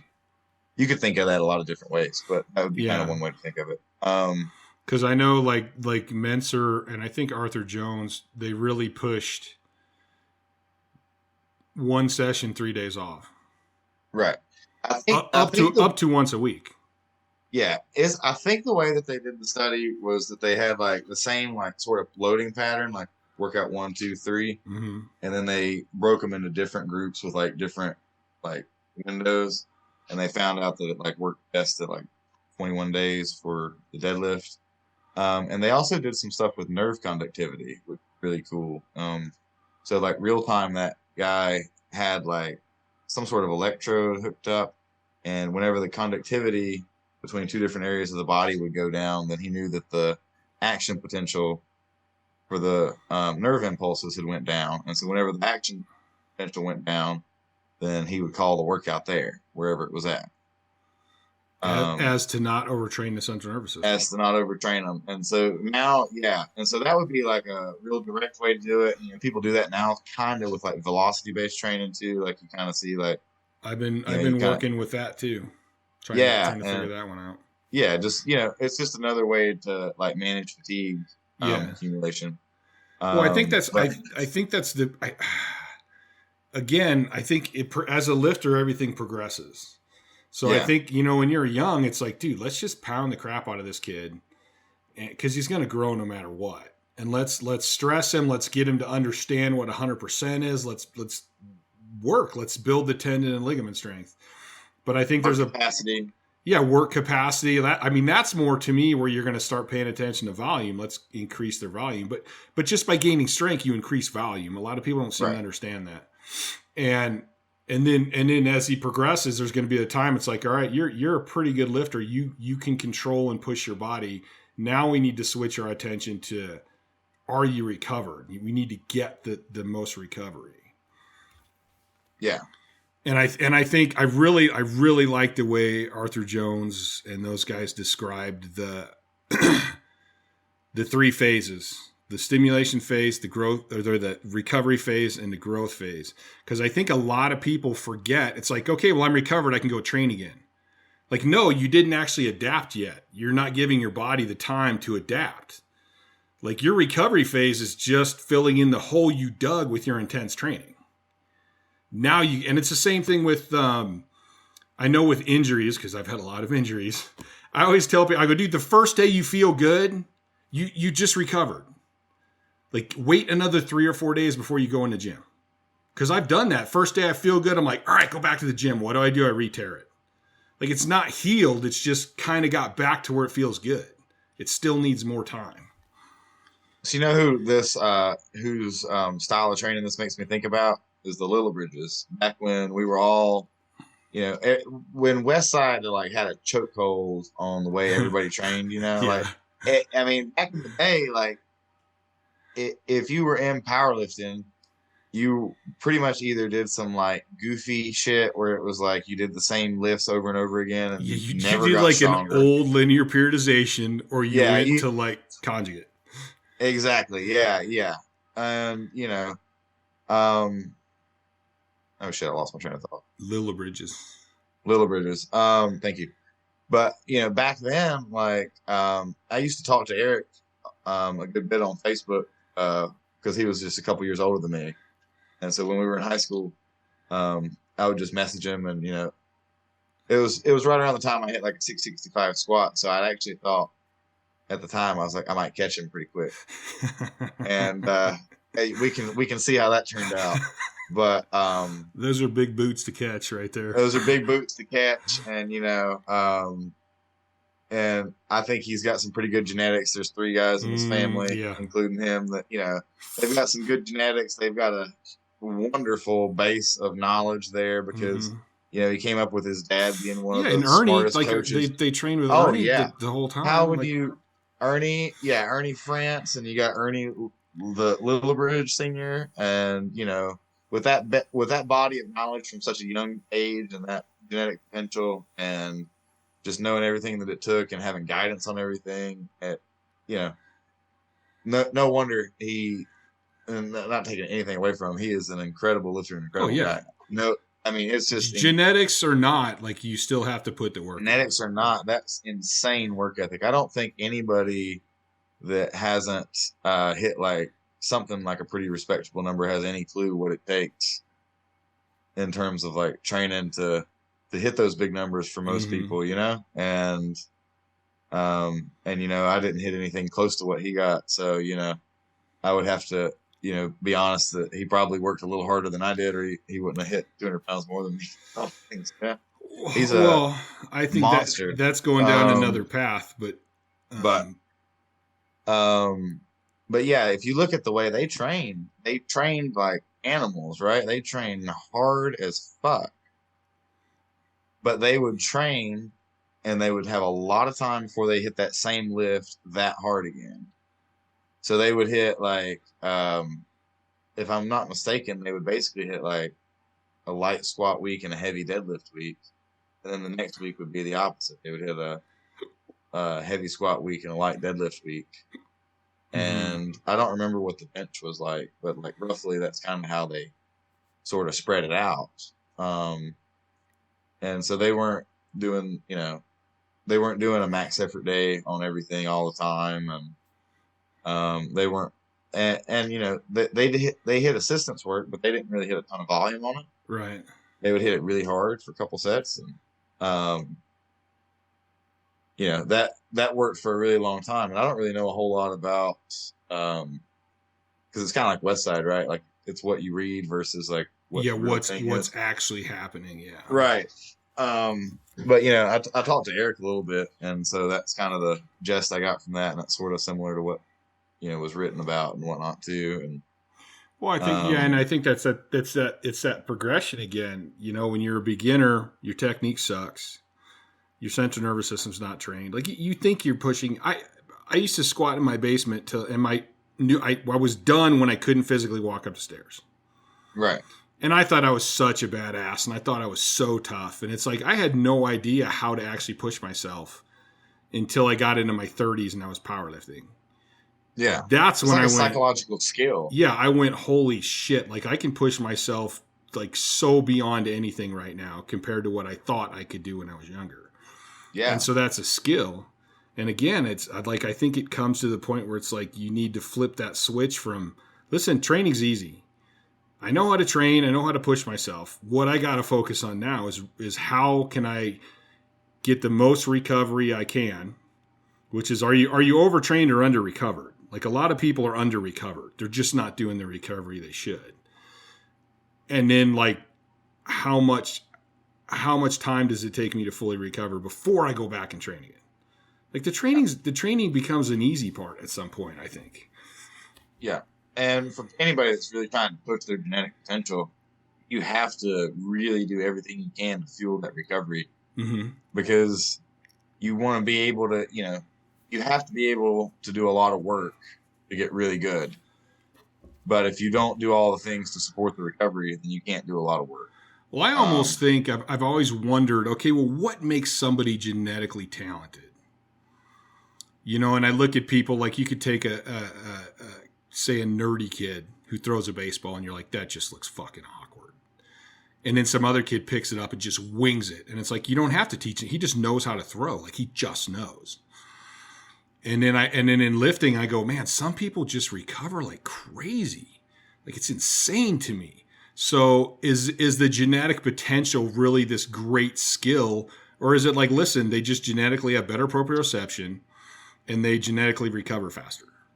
So like if you take a standard program that everybody has, which most people would overtrain on, and then you take the genetic people that do that program and they recover so fast they're not overtraining. Like it doesn't mean the non-genetic person couldn't get to the same level. I mean, I don't consider myself, other than my genetic gift is I'm hard-headed as hell. Like and I won't quit. That's my genetic gift. But I don't feel like I had these great genetic gifts to become one of the top powerlifters in the world. But I took my own path and I trained the way I knew I needed to train, even though that was less than what everyone else did. And I took a lot of shit for not training as much. But that's how I was able to keep up with them, is that I couldn't recover on what they were doing. So I had to back off and let myself recover. And that's how I was able to get so strong. Right. Yeah. Yeah. It's all kind of like, I think of that. The way I think about that stuff is like riding the waves of like, and depending on like a lot of different variables for an individual athlete, how fast they recover. And that's like a function of like how much they're able to sleep, how much they're eating, yes, all kinds of different things. Also, all these things that affect how fast they're ready for the next session. That's something that you have to consider when you're coaching somebody or when you're coaching yourself. I think earlier I mentioned like Kazmaier, and I'm pretty sure it was Kazmaier. Some interview was talking about basically going through like a 3-day split, but like doing it 5 days a week. So you could go through like a 10-week program in like 6 weeks. And essentially that was making like the same waves come faster. So hypothetically it would like make your adaptation cycle a little bit faster and more rapid. And I'm expanding on what he said now. Only if you're recovering though. But only if you're recovering, right? And so there's some people that, like you said, like they recover like crazy, and so like that would make sense to do for them. But like then there's somebody else that like you might take that 3-day split, or you might take like a 4-day split, and you might stretch that 4-day split out till 10 days or something, so that you're stretching it out, and maybe they get 2 to 3 sessions a week. Or maybe that are actually hard sessions, Yeah. I think people should probably work out more than 2 times a week for sure. They need to, usually work out more than that, but it doesn't all have to be heavy. And that's kind of something I've realized too, that like every time I go in the gym, it doesn't have to be a heavy session. Like, it's definitely more fun when they're heavy sessions, but Yeah. um, So here's a question I've been asking everybody lately. If you could keep the same strength or possibly get stronger training less often, would you do that?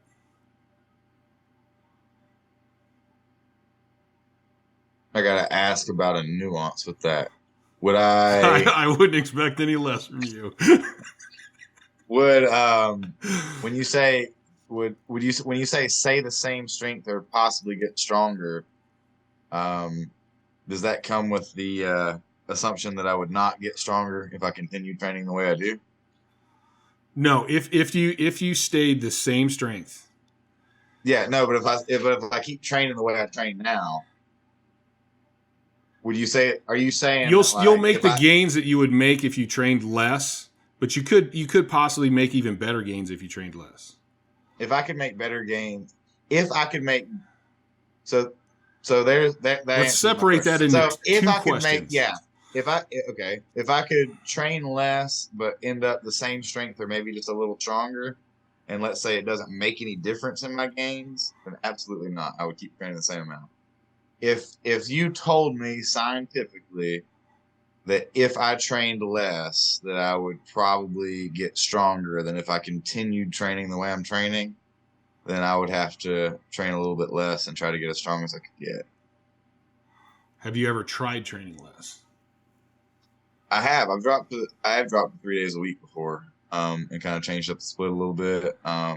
And I've done that a couple different ways. I've dropped it to where it was like basically like a squat day, bench day, and then deadlift day. I've done it where it'd be like a more like multi lift in the same day, where maybe I'd squat and bench one day and I'd bench and deadlift one day. Different splits like that. And what seems to be the sweet spot for me is this old school 2 uppers and 2 lowers.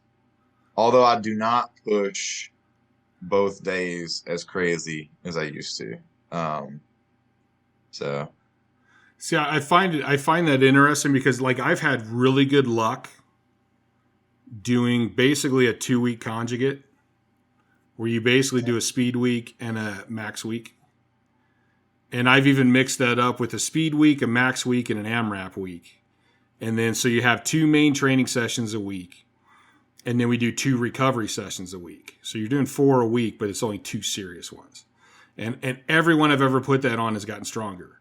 But what happens is I have people that get stronger and are doing great, and then they'll verge back to training more. And I'm like, but things are going good and you're getting stronger. Why did you go back to training more often again? So depending on what your recovery days look like, then I think what we sort of shifted to might end up being a little bit more similar than we thought. Because like for example, like last week, my second lower body day was actually I'm in a hypertrophy block right now. So I did a bunch of like bodybuilder type like pre-exhaust stuff. And then had some sled work and some athletic type movements. And then had some like power squat good mornings and some machine shit and stuff that didn't really beat me up that much. And so like my recovery days are like upper body sled, lower body sled, where it's more about, dude, I want you moving for 30 to 45 minutes. Yeah, I was in there. I don't want a bunch of pump, and then we'll do like 3 to 5 minute exercises. Or one of my favorite things is I'll set a bunch of stations up, and I'll go, okay, I want to go for 20 minutes, like doing an exercise the whole 20 minutes, never stopping. And once I feel a pump, then I switch to the next exercise. So it's reps at 30 to 40. So everything's super light. It's just about pumping blood and moving things around. That sounds pretty similar actually, because I do a lot of like I set up a lot of my assistant stuff as like either 2 or 3 exercise supersets and just like rotate through it. And sometimes I'll go through a block where I'll have like maybe some like light pause squats or something on that day, and that's actually probably what I would do the majority of the time. But I've been a little beat up, so I've kind of switched this lately, and it has worked really well. I mean, I went back like I was kind of like I said, I was a little beat up, and I did 3 sets of 10 with 600 the other day on squat, and so I haven't hit multiple sets of 10 in the same workout with that much weight in a while. It's just interesting to me because when I'm trying to get people, I'm like, just try it. Like, just what do you got to lose, man? Yeah. And there's this mental block that I find a lot of people, they can't get past, that they might actually get stronger doing less. Like they can't even. And then there's people like even, Luke was like, no, I have to train like all the time. Yeah. And I get that. I understand that because that's what I did. Like I lived my life by training hard. It wasn't until Dave basically flat out said, do you want to be one of the best in the world or do you want to train every day? Yeah. And that's where I went, oh my God, like I need to figure out why I need to train every day and I need to fix myself. Like, because I want to be one of the best in the world. I was much more resistant to what you said when I didn't know that there were recovery days in there too. Mm-hmm. But yeah. Well, I think I told this on my last podcast. I started recovery days because I'm like, dude, I got to figure out how to train less, let myself recover, but I need to be in the gym.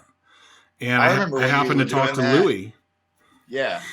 I remember when you were doing that because I used to read your log on Elite. Mm-hmm. And back then, everybody would do those the day right after they squatted, right? Like they would do like 3 to 5 minutes, like the very next day. Mm-hmm. Is that still how you do it, or do you do it like at a separate day of the week now? It'll be like we'll train squats on Monday. Tuesday is going to be our squat recovery day. So I try to do it within 24 hours. Okay. Do you still, so when you're doing like the West Side, when you're doing like the dynamic effort week and a max effort week, you're basically stacking those 2 days back to back still? Mm-mm. Oh. No, so it'll be like a Monday is max squat. Mm-hmm. Tuesday is recovery for the squat. Thursday is max bench. Friday's bench recovery. Then the next week it's dynamic squat on Monday. Recovery on Tuesday. Thursday's dynamic bench. Then Friday's recovery. Right. And that took years to get to. Like it literally I started training the regular West Side template, and I every 3 weeks, man, everything went to shit for everybody. And I'm like, well, wait a minute, we're not getting anywhere. If we're fucking up every 4th week, how are we making progress? And so I called Tate and I talked to some people I knew, and I found out Mark Bartley was running into the same thing. So he said, I'm going to deload every 4th week. I didn't like that idea because I didn't want to every 4th week. I love training. I didn't want to deload every 4th week. So I decided to spread it out. And I think we first went to 8 days, then we went to 10 days, then we went to 12 days, then we went to 14 days. And like when I first started doing that, I would spend months thinking about it. And I'm like, no, it can't be.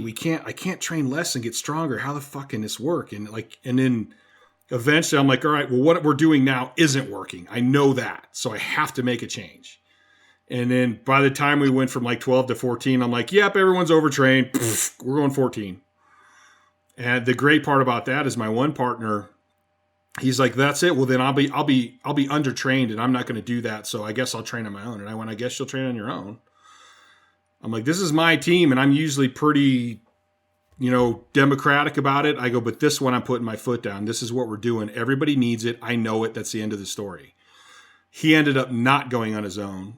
And like 3 months later, lifetime drug-free, 1,000-pound squat, 700 bench, like 7-something deadlift. And I'm like, And he's like, shut the fuck up. I go, no, seems like it worked, huh? And because he hated it. He didn't want to believe that less would get him more. Yeah. I think it's like, like we talked about, I think it all comes down to who the lifter is, and like, even like a little bit of snapshot of like winning powerlifting history it was. I think that like now too, like you still see a lot of people that need that. Yeah. And it is totally individual. And like with my clients, if I have a group, I try to tweak it so everyone can train together, but then they kind of have different stuff that they do. With my individual people, I'm like, I'll tweak it whatever needs for you, because some people do recover insanely fast. Yeah. And I go back to the Menser thing. I want to stimulate growth with the bare minimum possible. Then I want to give just enough recovery, and enough time for growth to come back in. So if you can do that in 3 days, I want to do it in 3 days. If it takes you 7, then we'll do it in 7. Like I still want to be as efficient as possible, but I don't want to go beyond this point that we're spreading it out. Because I want to get as fast as I can. I want to get as fast as I can. I want to get as strong as I can, as fast as I can. And that's all efficiency, you know? Yeah. I've got a couple clients that, they squat once a week and bench once a week and deadlift like once every other week. And then they have like an assistance day, when they don't have that deadlift day, and they get super strong on that. I've got some people that like, we've, kind of tweaked the conjugate template. So it's a 3-day template instead. And so it'd be like, they would have like, upper day, lower day, and I would do that different ways too. And then the third day would be a upper and lower. It would just be like a total body power day. So try to pick a lot of stuff where it wouldn't be like a big recovery cost at all. And just be explosive. Maybe even put some throws and some jumps and stuff in. Yeah. So it's not muscular stressful, but you know, it is on the nervous system. And then, that works really well for a lot of people, especially like high school athletes and stuff like that. And then I've got some people that like, they do perfect on like 4 hard ass days a week. And I got some people that like, they got to go, you know, less than that too, right? Or, you know, they got to go less than the first group I was talking about. Yeah. Spread it out even more. Well, So, I think that's the biggest difference. And I think that like as being a coach, it's being able to differentiate that for people. yeah. Cause with like training age too, for like example, for like, you know, we've been training a long time. So our mechanical efficiency is really good. And so that means that we get more out of less work than somebody that's a beginner, because like a beginner, they don't, it's not even fluff volume for them, because they don't have the coordination and the neural drive, you know, to actually tax everything as hard as we can. Yeah. You know, if we go in and we do, you know, those 3 sets of 10, 3 sets of 10 at like an RPE 8 on a squat is like that's like after that, it was just a little bit of, you know, easy assistance work and out the door, right? Like, I mean, but you could have somebody, you know, that's like been training for less than a year. They could hit 3 sets of 10 on squat, and you could still pick another couple exercises for them for the day. Yeah. And they could do a higher percentage of their 1 rep max, because the 1 rep max sucks anyway. Right. Yeah. I mean, yeah, they could do a higher percentage of their 1 rep max. They could do, you know, they could probably honestly, do 3 sets of 10 on squat at, you know, 70%, and then they could still turn around and do a deadlift or something, that same workout, like not even like an easy assistance movement. And they honestly, they need that volume to be working on their technique and working on their muscle control and all that other, and working on stability and all that other stuff. To build that mechanical efficiency. Yeah. So yeah. It's really interesting to me, and I'm always fascinated, and I think people say this about me too, probably. Like, I'm fascinated how somebody can be so sold on the one training program they have. Like, I spend a lot of time. If I say something, I've spent a lot of time thinking about it and how I stand on it and how I feel about it. So when I talk about my training style, I'm pretty passionate about it because I spent a lot of time on it. But at the same time, I fully understand that I don't have the one perfect thing. Because if there was one perfect training program, then all the best in the world would be using that one program. Exactly. And I think as a coach, it's like it's the better coaches are able to look at it and go, listen, this person's going to need this mentally. This person needs this to recover. This person needs this to build his base. And to be able to go that, like, there is no bad program. Like, I think every program out there would work for somebody. It might work for everybody if it's just executed correctly. Right. Like like you were tossing around like West Side with that, but you know, Louis probably wouldn't even call that West Side anymore. Yeah, right? no, he probably wouldn't. And you know, because you know, Louis used to say a lot of times, if it's not at West Side, it's not West Side. You know, which is kind of true. Yeah, which is kind of true, right? So like, you know, everything.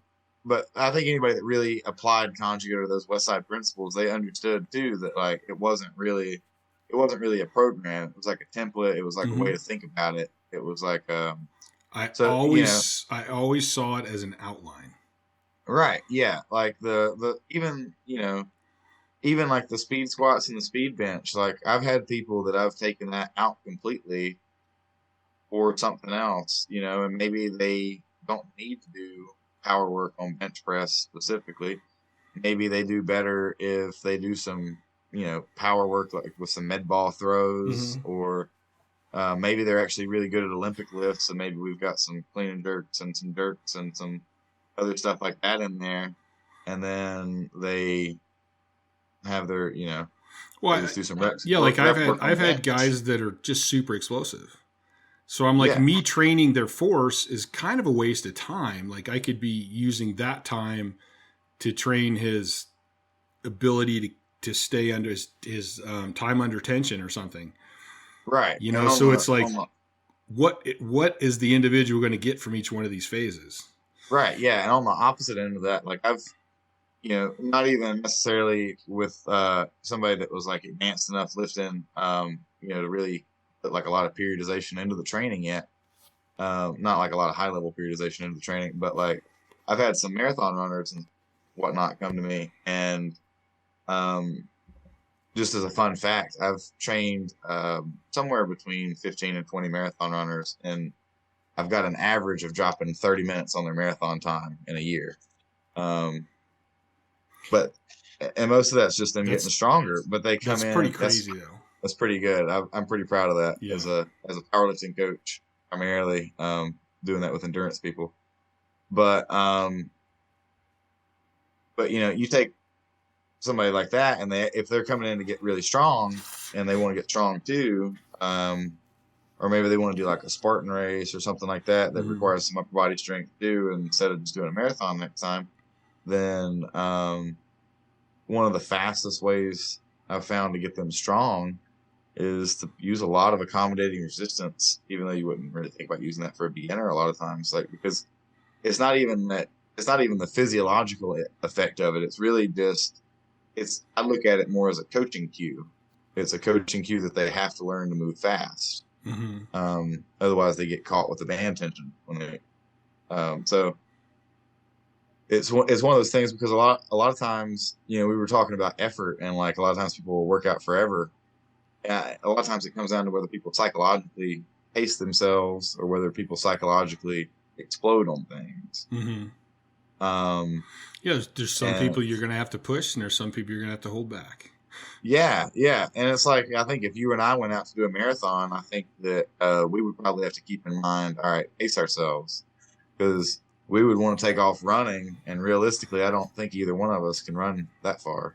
Well, I actually started, I kind of slacked off of it because of life, but I was like, all right, I want to get back to somewhere around a 7-minute mile. And recovery is a huge issue for me in everything I do, because my sleep is just a fucking train wreck. So, and I have this problem because I ride BMX too. I don't race. I just like to ride my BMX bikes.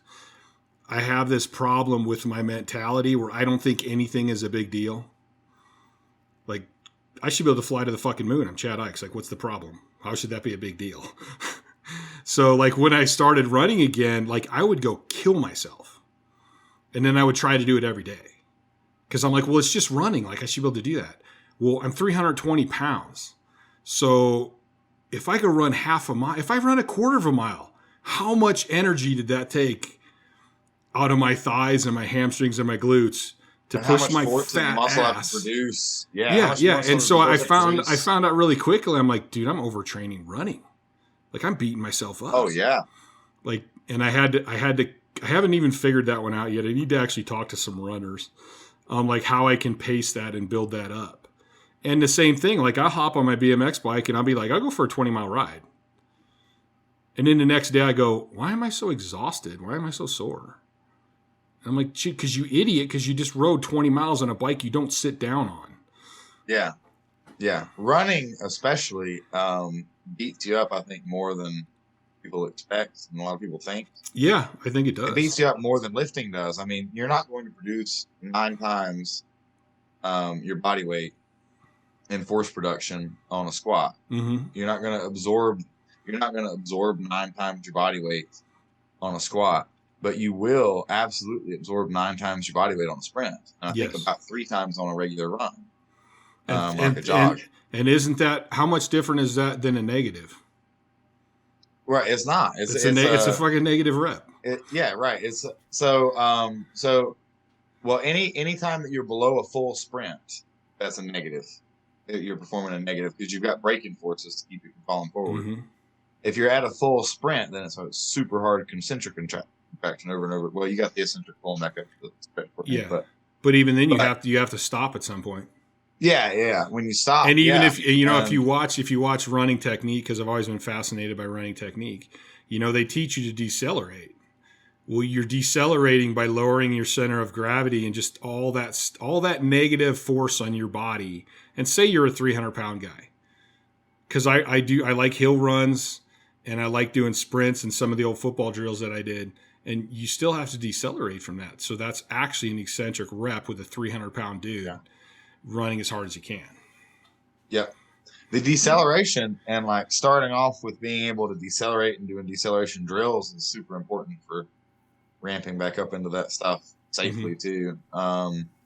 And going back at it in a systematic way, that's actually one of the areas, like if a client comes in and they're like all beat to shit, and I start asking some questions like, what did you do? Did you go off program? And they're like, no, I didn't go off program. I did all the workouts exactly as you said. And I'm like, what else did you do? And it's like, well, I went to run yesterday before I squatted today. It's like, wow, how'd that go? Not too great, huh?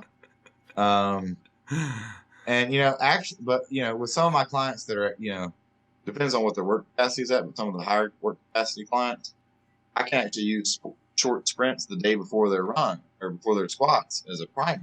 And it works really, really well to prime them up for the next day. Or vice versa, if you want to use, the run as like a contrast on the squat, then after like a 1 rep max squat, the next day go do some sprints. Yeah, I will actually use it as kind of a recovery. Yeah, it depends on which one you're prioritizing. Yeah, if you're trying to prioritize the squat, do it the next day, so it's a contrast. Well, you depending on how you structure it long term, you can do it either way. But I won't get into all those nuances. I could go down some rabbit holes. I actually like running programming though, just because I actually have to think a little bit harder about it. Because I think you would tend to agree that for the most part, getting strong is easy. It's staying healthy and getting strong is the hard part. And so, for the basic, like getting strong part, like if you're not actually working with somebody, it's like, all right, well, there's only so much you can do in terms of the planning of it. It's pretty, general. That's one of the things where I'm really fascinated. I get things in my head and I switch back and forth. Sometimes it's quantum physics, sometimes it's training, sometimes it's BMX bikes. And like I get hyper focused on stuff. And right now I'm hyper focused on the whole recovery and growth phase. And what can you do to speed those up without impeding the recovery or the growth phase? Like, can you go run and not mess that up? Can you do? I'm convinced the recovery sessions actually help speed recovery. And this also goes. It has to be strategic though, because I think sometimes people go overboard on them. Yeah. Oh, totally. Yeah, I totally agree. Yeah. Because sometimes people would hear the way you say to do that, and they would be like, "All right, I'm gonna go in and just get a pump," but like they go a little too hard on it. Do you do any of the I tell them as soon as you start to get a pump, stop and switch to a different exercise. Yeah, that's enough. That's enough for that purpose. Yeah. Have you tried any of the like more high tech recovery modalities and some of the like more like, I guess like the contrast baths and saunas and massages? Yeah. Well, I've actually done the contrast stuff all the way since high school. I feel like it helps a good bit. I love how popular it's getting now because I'm like, dude, do you people realize this is like hundreds of years old? But you know it's what? It's not a new thing. So I'm a big, like I think I said a couple times I was pretty nerdy, and so I've always all the way up until they formally withdrew it, I never looked into it aggressively enough to like say that like I came to this conclusion before they officially said it or anything. But I always sort of wondered, like, why in the hell would you ice something right after you trained? Or why would you ice something right after you injured it? Because as I started to learn about it, I learned, like, well, this inflammation is like a part of the healing process. And I was like, well, and in my brain, I was like, well, I guess you just got to ice it to get it down to the sweet spot. It probably makes too much. And then, but I was just like, I guess I guess they know what they're talking about. Like, this is part of the healing process, but they still tell you to rest and ice and compress things and elevate them, Mm-hmm. And then when I was in college, I was super tuned into when that came out. It was either 2013 or 2014 when they pulled that back, because I immediately was like, that makes so much sense. Because I had always, and just by trial and error, I had tried different things when I was like in high school. So I tried the ice bath thing, and I felt like it screwed up my recovery a good bit when I was doing the ice baths right after workouts. And I was like, that doesn't feel right. Like, I just, like, I went through like one training cycle, and we all kept our training logs on the Pride board. And that was really helpful too. And, so it wasn't just, me as a kid looking at it. I had all these like, 30 to 50-year-old powerlifters looking at it, and they would be like, hey kid, this is, you're young enough. You probably should have done more in this block than you did. Look at your last block, how much you went up. Like, what'd you do different? And I was very systematic to only change one thing at a time. Mm-hmm. And so when I put those in, I was like, that must be it. And I was like, well, maybe not. And so I took them out, and I put contrast. I switched back to contrast showers for a while, and my recovery seemed better. And then that was all I did, was I changed my contrast showers to ice baths. And then See, I went back. I prefer the contrast. I prefer the bath, but the contrast bath.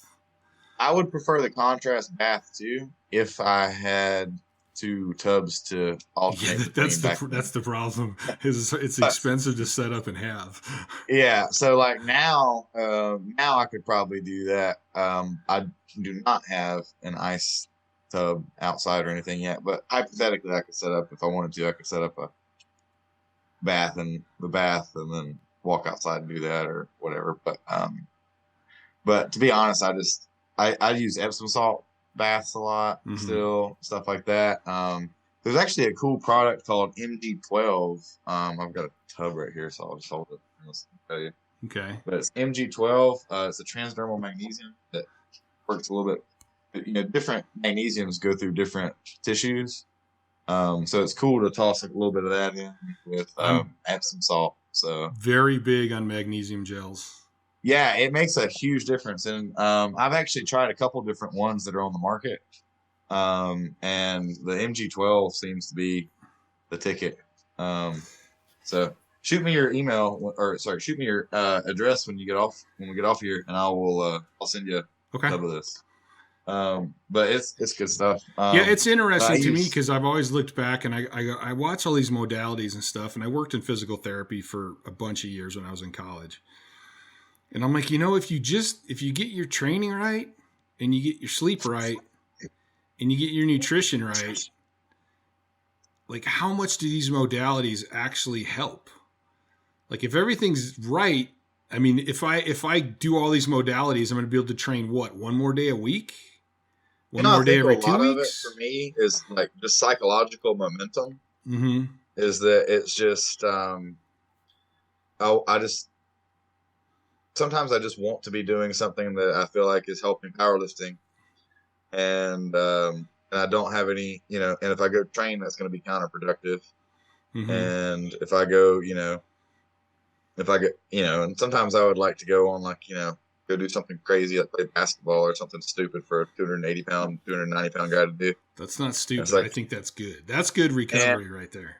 Yeah, well, it depends on how hard you play. That's true too. I say that like the aggressive mentality always gets in the way. Yeah, no, I'll walk up to the church that's up the road and shoot basketball on their hoop every now and then. I don't play games. I don't play pickup games anymore.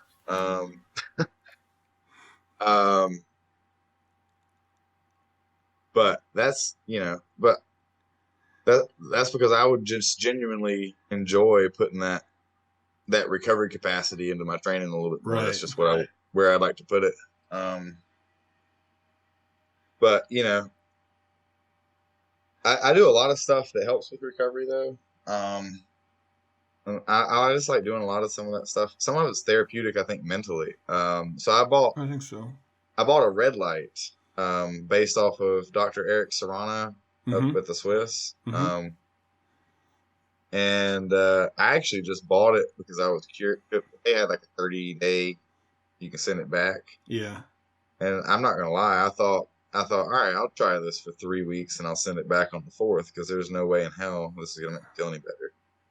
And what I found was that I had really undervalued having a part of my day that was just completely set aside to sit in a dark room with goggles on for 10 to 15 minutes with absolutely no sound or thoughts that were coming at me, and I could just sit there and just clear my mind. And it just really became more of like a part of the schedule as like a psychological thing. And so I think a lot of these things are beneficial just in that psychological realm of like you think you're doing something, so it does do something.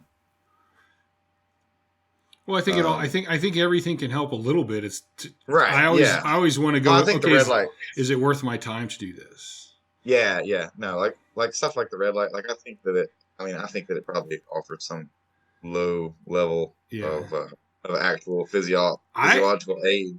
I think the 15 minutes is probably more beneficial than anything. Oh, that's what I think too. Yeah, because I really think people do not. We're so busy, and we always have something at our hands, and I think mental health and mental strength is every bit as important as physical strength. And these days, we always have something to grab our attention. Very rarely do we ever just sit and like look at the stars or watch a sunset or just sit and relax with no technology.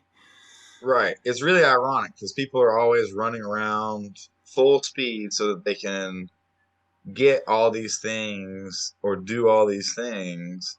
And, just to make it like a simple thing, a lot of times people are running around really crazy like that to try to make money. Right. And, money's great. I'm not gonna lie to anybody and say that like money's not the secret to happiness, but if you don't have any, it's gonna be a little harder. Yes. So, but people run around like crazy, and the ironic thing is that they're running around to try to buy things that they want and things that they enjoy, and they're making themselves miserable to do it. And that they're trying to buy, and it's those things they buy are going to want to make them buy the next one and the better one, and it's like this vicious circle. Right, and a lot of times people are trying to people have the idea like if I buy this thing, it's going to fix this, or I'm going to buy this thing and I'm going to be set and I can do this, or they work like crazy, and maybe they've bought like all these fun expensive toys, right? Like I'm sure you can think of some friend that like. And I don't know what's in your garage right now, so maybe this is you. But you can probably think of some friend who like blows a good bit of their budget on like all kinds of expensive like outdoor toys, like, or maybe it's not just that. Maybe it's And who are we to really talk about this? Because I would imagine both of us have probably blown quite a bit of money on a gym. Oh yeah, and But you spend all this money on these things. I wouldn't really think the gym goes into this category, but maybe I'm biased though. But you spend all this money on these things, and it ends up putting you in a position where you're constantly running around for this rat race, and you don't actually get to enjoy the things that you bought. Yep. But you see a couple people, but if instead of buying like an ATV and a boat and an RV and a motorcycle, well, what if you just bought like 2 motorcycles and went riding with your wife? Mm-hmm. What if you just kept the boat, and you and your friends could go out in the boat?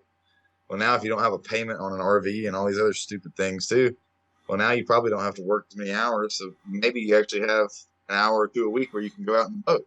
one of the reasons I got back into BMX riding was, first of all, I needed to start doing some cardio. And I got to do something that's outdoors and fun. Like, I can't do that stationary shit. I can't. And I was like, wait a minute. Like, these bikes aren't that expensive. I just built a couple new ones that actually were a little expensive because I went complete top of the line on everything. But I went, what if I stop riding dirt bikes, spending money on dirt bikes and quads, spend a little less and ride these bikes so I don't have as much financial stress. And then I can actually enjoy riding these bikes, and it's healthier for me. And mentally, it's this wonderful thing of riding a BMX bike that makes you feel young and you just have fun doing it. But that was one of the reasons I started on BMX, was because it was like, dude, I have all these expensive habits that I just work to support and barely get to do them. Like, I need to change how I'm looking at things and come around with it. And I think I can flip this on to a lot of different lifters where it's like, okay, well, you're lifting 6 days a week. Like, but you could make the same gains, if not more, if you trained 4 days a week and then you had 3 extra days to do some other stuff you wanted to do. Right. And, and then whenever you say like, yeah, and that could be anything, right? That could be career, that could be family time. Mm-hmm. And I think a lot of times people find out that, like, if they spend, and, this is quite the full circle conversation from when I was ranting about minimalist in a negative light earlier.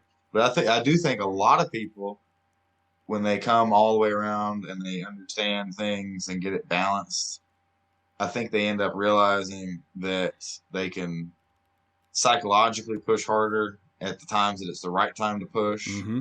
Because they're relaxed during the times that they should have been relaxed.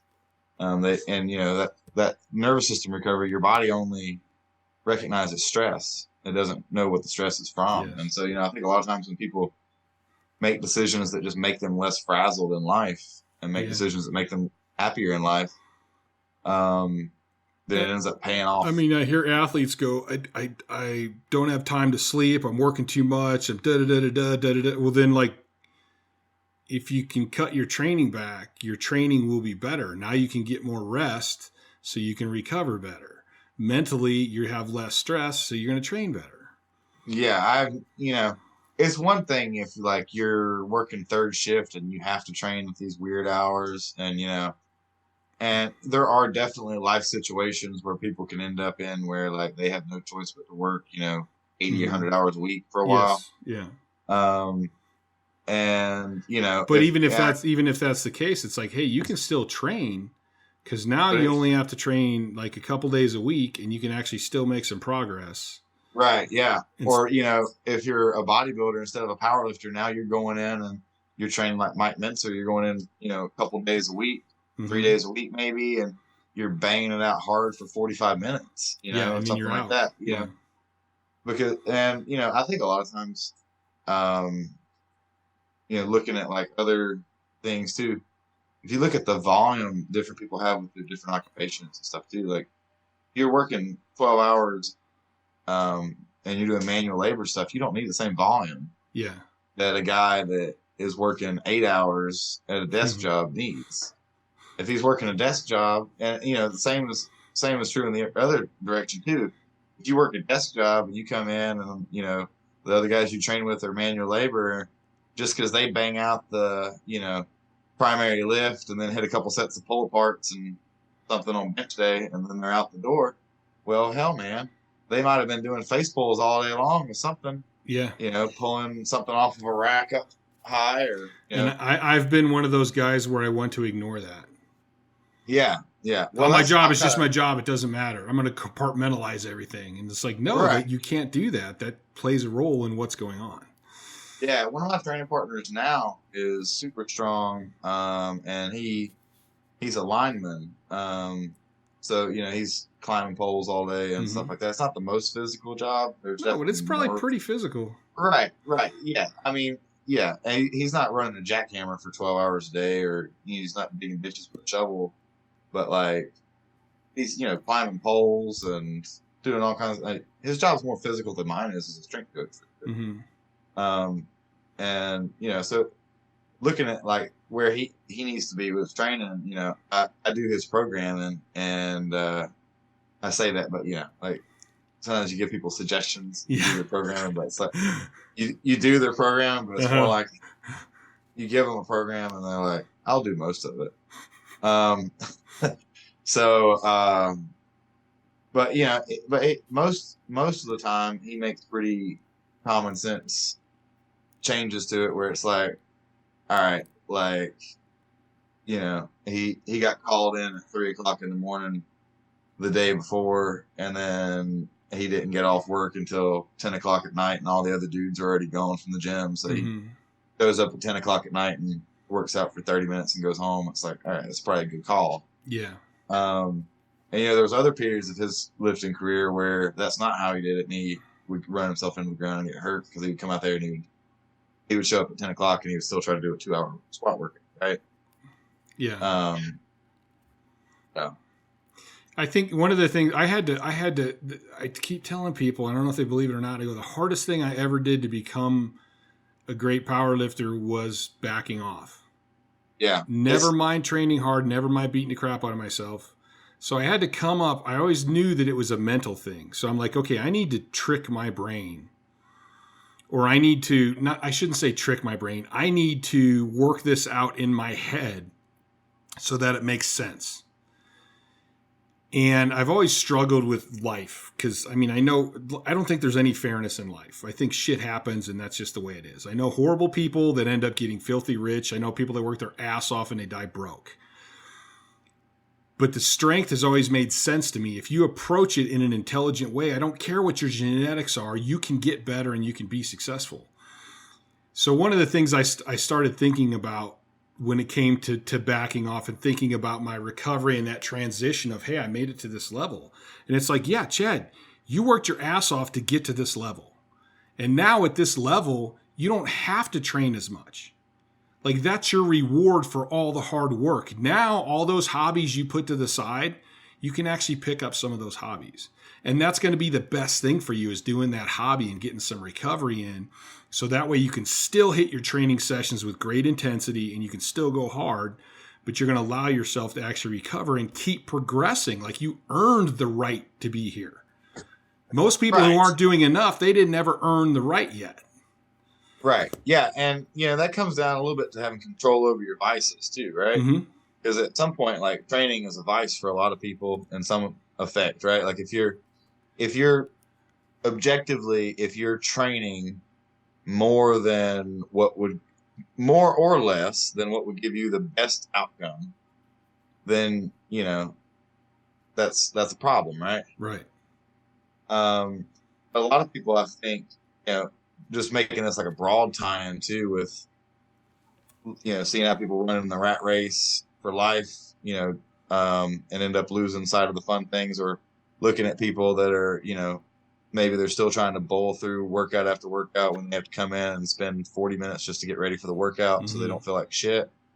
At that point where you're just putting a lot of effort into maintaining your habits, then those habits have become vices, right? It's not really that much different than somebody that's, there's a lot of crackheads that work really hard, right?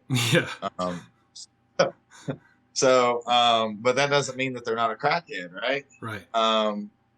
And so, one of my mentors, Buddy Nichols, actually, whenever I was 15 or 16 at this time, and I was starting, like, you could tell by my whole, like to be strong, mind, body, spirit thing as a 6-year-old, like, I was always pretty thoughtful about things. And so there came a time when I started to realize that there was just like a commonality of like really extreme personalities in powerlifting. And I think that's true at like the top of any high level sport, but I think the powerlifting personally, and I guess if you go to any extreme sport too, like really, because powerlifting is an extreme sport. I think if you go to any extreme sport, you're going to get really extreme personalities, right? Yeah. And I think one of the most formative moments was the conversation with Buddy where I brought that up, and he said, I think you're right. I said I think a lot of powerlifters have pretty extreme personalities. He said, I think most of the time that is like an addictive personality in some form. And so you have to, if you know, and this is what he said that stuck with me. He said, if you know you have an addictive personality, you have to choose what you're addicted to. And so, looking back on it, like it wouldn't have been insane, like as extreme as I like to take whatever I do. It wouldn't have been insane that, somebody could have approached me and I would have tried, any sort of crazy drug or whatever in college. Right. Mm-hmm. But I was always grounded, and I was addicted to powerlifting. And so I couldn't do these other things, just like a crackhead couldn't do something that was going to jeopardize their supply for crack. Like I couldn't do something that was going to jeopardize my connection to powerlifting. Right. Right. So in a lot of ways it was like a healthy thing, but you have to learn what you're addicted. If that's the personality type you have to learn those things and kind of choose it. And so then if you know that like the powerlifting itself is getting to a point where like no longer is your desire and the way that you're approaching the powerlifting, maybe it's not even paying off for your powerlifting as good as it could. Well, then you've got to learn to pick something else to be addicted to a little bit. You got to throw yourself into something else a little. And so, picking those other hobbies and stuff like that, because people with extreme personalities, they do not sit well. If they just sit around, I don't know about you, because I know you mentioned issues with depression and stuff. I think a lot of powerlifters have those. I've had them as well. I think that the times that I've been the most depressed are when you mentioned when you were like hitting the wall and like kind of grinding through things in powerlifting, trying to keep grinding, and times like that when it just felt like you were hitting a brick wall and it didn't seem to move forward, and you're sort of sitting there. It's easy to get depressed, and then if you back off, it's hard to back off, because if you back off, then there's just this silence, this void kind of that you didn't expect before, and you got to fill it up with something. So, are you going to fill it up with sadness? Are you going to fill it up with something else? You got to find something else that you can get just as excited about. Well, for me, the depression was caused by overtraining. Yeah. And when I would back off, I'd start feeling better, and then my training would get better, and I'd be even happier. But for me, I'm definitely, I can have addictions without a doubt, but I'm a control freak. So it's like, if I find that I'm addicted to something that much, I want to know, can I control it? Right. Can I be the master of it instead of it being the master of me? So I'm not going to name any names here, but for full disclosure, before I tell the story, I will say it was not me. This is not me trying to say this is like a example of it not being me. And I will also say that this is not something that I ever regularly participated in or did in college. However, I do know a guy in college that liked cocaine a good bit. Mm-hmm. And he would let himself have some cocaine, like I think twice a semester or some arbitrary shit that he came up with. It was just some arbitrary rule that he came up with to keep himself grounded. But every weekend he would take the absolute smallest amount and like try it. And I was just like, well, if you know that you like cocaine, why the hell would you do that? And he's like, to train my brain so that when I start craving it, I'll just ignore the craving. Now I kind of see some strange logic in that, actually. Yeah, it's like a twisted sort of logic, right? Like I don't advise any of your listeners to do that. Nor do I advise. There was at one to do that, but at one point when I was dealing with a lot of depression, how I would get through my days is I would drive out to the desert, and I would climb a mountain, either hike it or take one of my vehicles up, and I would just sit I'd find a cliff and just sit on a cliff. I'd sit on a cliff for 6-8 hours sometimes, and just listen to the wind and the wildlife, and it kept me from doing something stupid. And I got to a point where I thought, man, is the desert, like, do I have to have the desert? Can I control myself without the desert? So I literally had to answer this question. I took a year and I would not let myself go out in the desert. at all. And at the end of the year, I was like, okay, I don't have to have it. I go there because I want it, because I like it, and because it helps me. But like, that's how much of a control freak I can be, where it's like I had to know. I don't even think that's being a control freak. I think that's just, I think that's a pretty healthy thing to just want to know that you're not reliant on something external. Yes. So, I mean, it was interesting. Dave Tate said something the other day because people talk about weight training as their therapy. And he's like, if you have to keep doing it, it's not really therapy. Like, therapy is something that helps you work through it, and then you don't need therapy anymore. Yeah. And I thought that was a really interesting that is concept. actually that is a really good point, because that's actually something that I was talking with that one of my clients is a psychiatrist, but she was talking about how her goal was to always help people resolve things, and so they could, call her again in the future and set up another series of appointments again at some point. But that she had colleagues in the field that, like, they saw the same person every week for 5-10 years straight. And she said she felt like a lot of times those people were like kind of milking it. Like, just getting their paychecks. Just getting their paychecks, and that, like, therapy.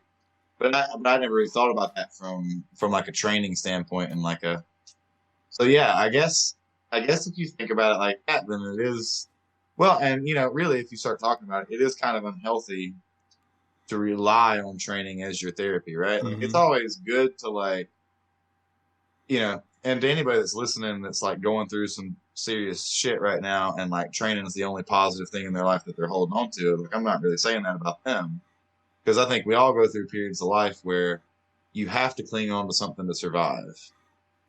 Well, and if it helps you get through that phase, and then it helps you get to a point where you can work out whatever that problem was, then it is kind of therapy. Absolutely right. Yeah. So it's not really speaking to those people, but speaking to people that, like, if you've been in the game for 20 years and you still feel like your whole world's going to shit, and this is talking to myself a little bit.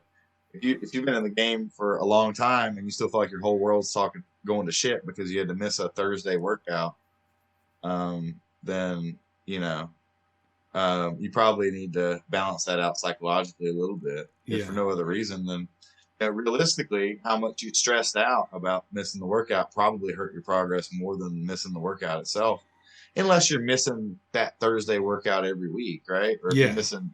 If you're showing up half the time to something, then of course it's going to be a problem. Right. But if you're missing a workout, once or twice a year, because I know people. If you're going on vacation with your wife and you're looking for places that have gyms, and you're going to be gone a week, and you think you're going to lose something in a week, you kind of need to think about that. Yeah. And now I will play devil's advocate a little bit, because I'm going to justify my own actions that I'm not doing in a couple weeks. But like my wife and I, we genuinely really like to train together. So that's awesome too. She trains with the powerlifting team. She actually she's not a powerlifter. She was a thrower. But I started doing her programming not long after we started dating, and whenever she retired from throwing in college, she was beat the shit, as you get by the end of that. And so she just wanted to get feeling good again. And I've got her up to a 425 deadlift now, lifetime natural, and squatting mid threes, getting close to 4, and benching well over 2. That's 2 plates. That's awesome. And we love to train together. And so we're going back. She's from Canada, so we're going to go back and visit her parents in a couple weeks. And while we're up there for a week, we're definitely going to find somewhere and train. But we don't train on the same schedule that we do when we're gone. We are more reasonable than that. So we're going to be up there a week. We know that normally in a week we would train 4 times. But we also know that we don't get to hang out with our parents all that much. And so we're going to work out 3 times while we're up there instead of 4. But it's not that crazy either, because her dad comes with us too, because he's like a, he's, like a college So athlete. it's like a family event, then. Right. And so, that's the other thing, A lifestyle. right. Well, it's like if that makes it, one of those things that's a more sustainable hobby, and it's like a healthy part of life then, right? Because it's something you can do with people and share with people and stuff like that. And I had a couple of friends over the years that like they were always, why in the hell are you trying to date chicks that are not athletes? And then finally, when I met my wife, I was like, why in the hell have I ever tried to date anybody that wasn't an athlete? And then we do all that stuff as a family up there now. And, her dad shows up, her brother was a college volleyball player. So, volleyball, I don't know what a lot of the listeners know about men's volleyball, but there's a lot of power production in that. Those guys are not always, hitting the massive squats or anything like that. But I mean, you're hard pressed to find a guy that's pretty good at college volleyball that's not got a 30-inch plus vertical or something, like. They're very explosive. Yeah. Very explosive, So, and they all throw, the whole family up there throws and stuff. So, that's actually, so we're going to go train and stuff, man. But we still keep it balanced, we don't, it would be totally different.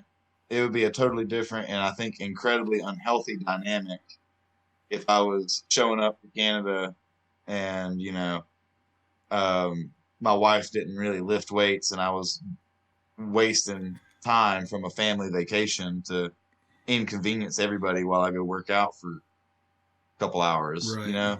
that, and I've been there, I've done that, I think most of us have. Well, I think we all have. I think that, yeah, I'm not a genius. I learn by fucking shit up.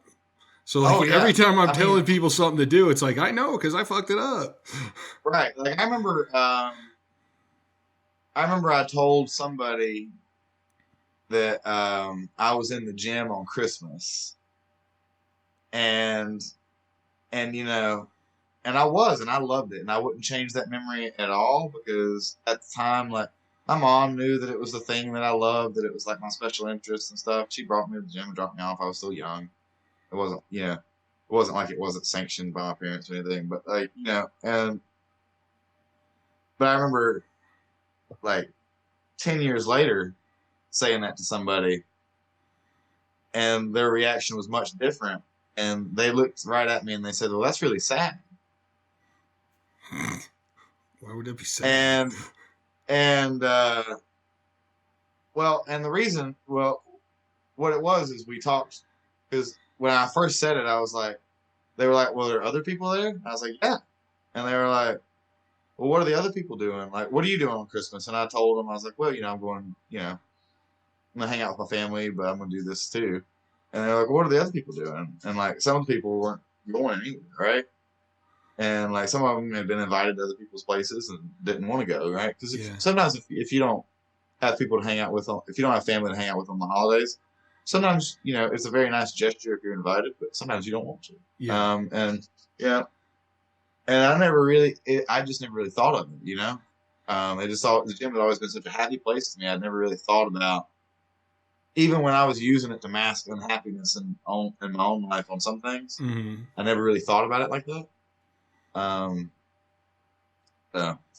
It's interesting. All right. I know you're going to have to go soon and I should probably go eat something. Dude, this has been a great conversation. This is kind of what I wanted the podcast to always be. Like a couple of strength athletes getting together, talking training, talking theories, talking stories. And like, I'm looking at my little device right here and I'm like, holy shit, we've been talking for 2.5 hours almost. And it doesn't feel like it feels like it's been 15 minutes to me. Yeah, no, it's been great, man. It's been great. I love just talking to somebody I can shoot the shit with. And it's a huge honor to be on here too, because, I've watched you since I was a kid, man. And so to grow up and be invited onto a podcast to talk and to, talk to somebody that I watched a lot growing up and to just have a conversation back and forth, that's a huge honor. So it's an honor to me too. Well, Yeah. So, do you do any online training? Do you online train clients? I do. The majority of my training now is actually online. Okay. And I have some people that I have people that I train in person, but just business wise, it works out a little bit better income wise to focus on the online side.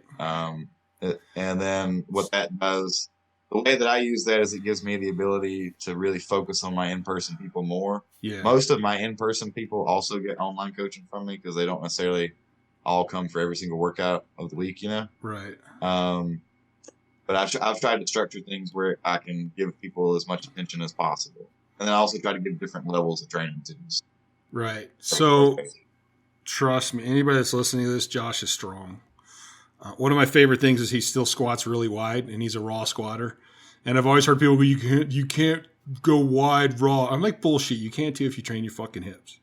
But what's your Instagram? It's Josh Miller Strength. Yeah, it's Josh Miller Strength Coach.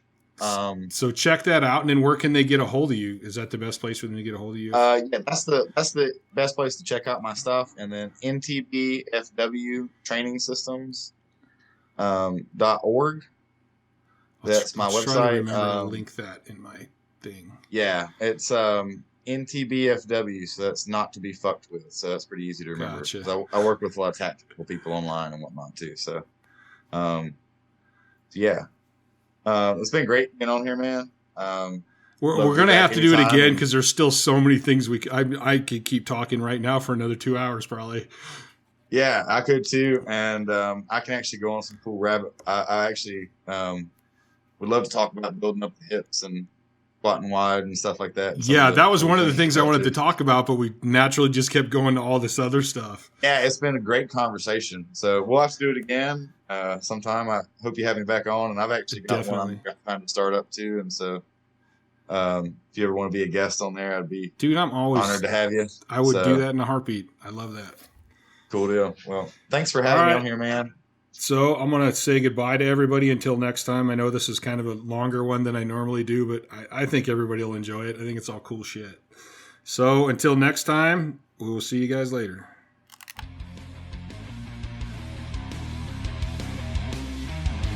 Thanks for listening to the Courage Barbell Unlimited podcast. For more information, please visit CourageBarbell.com. Until next time.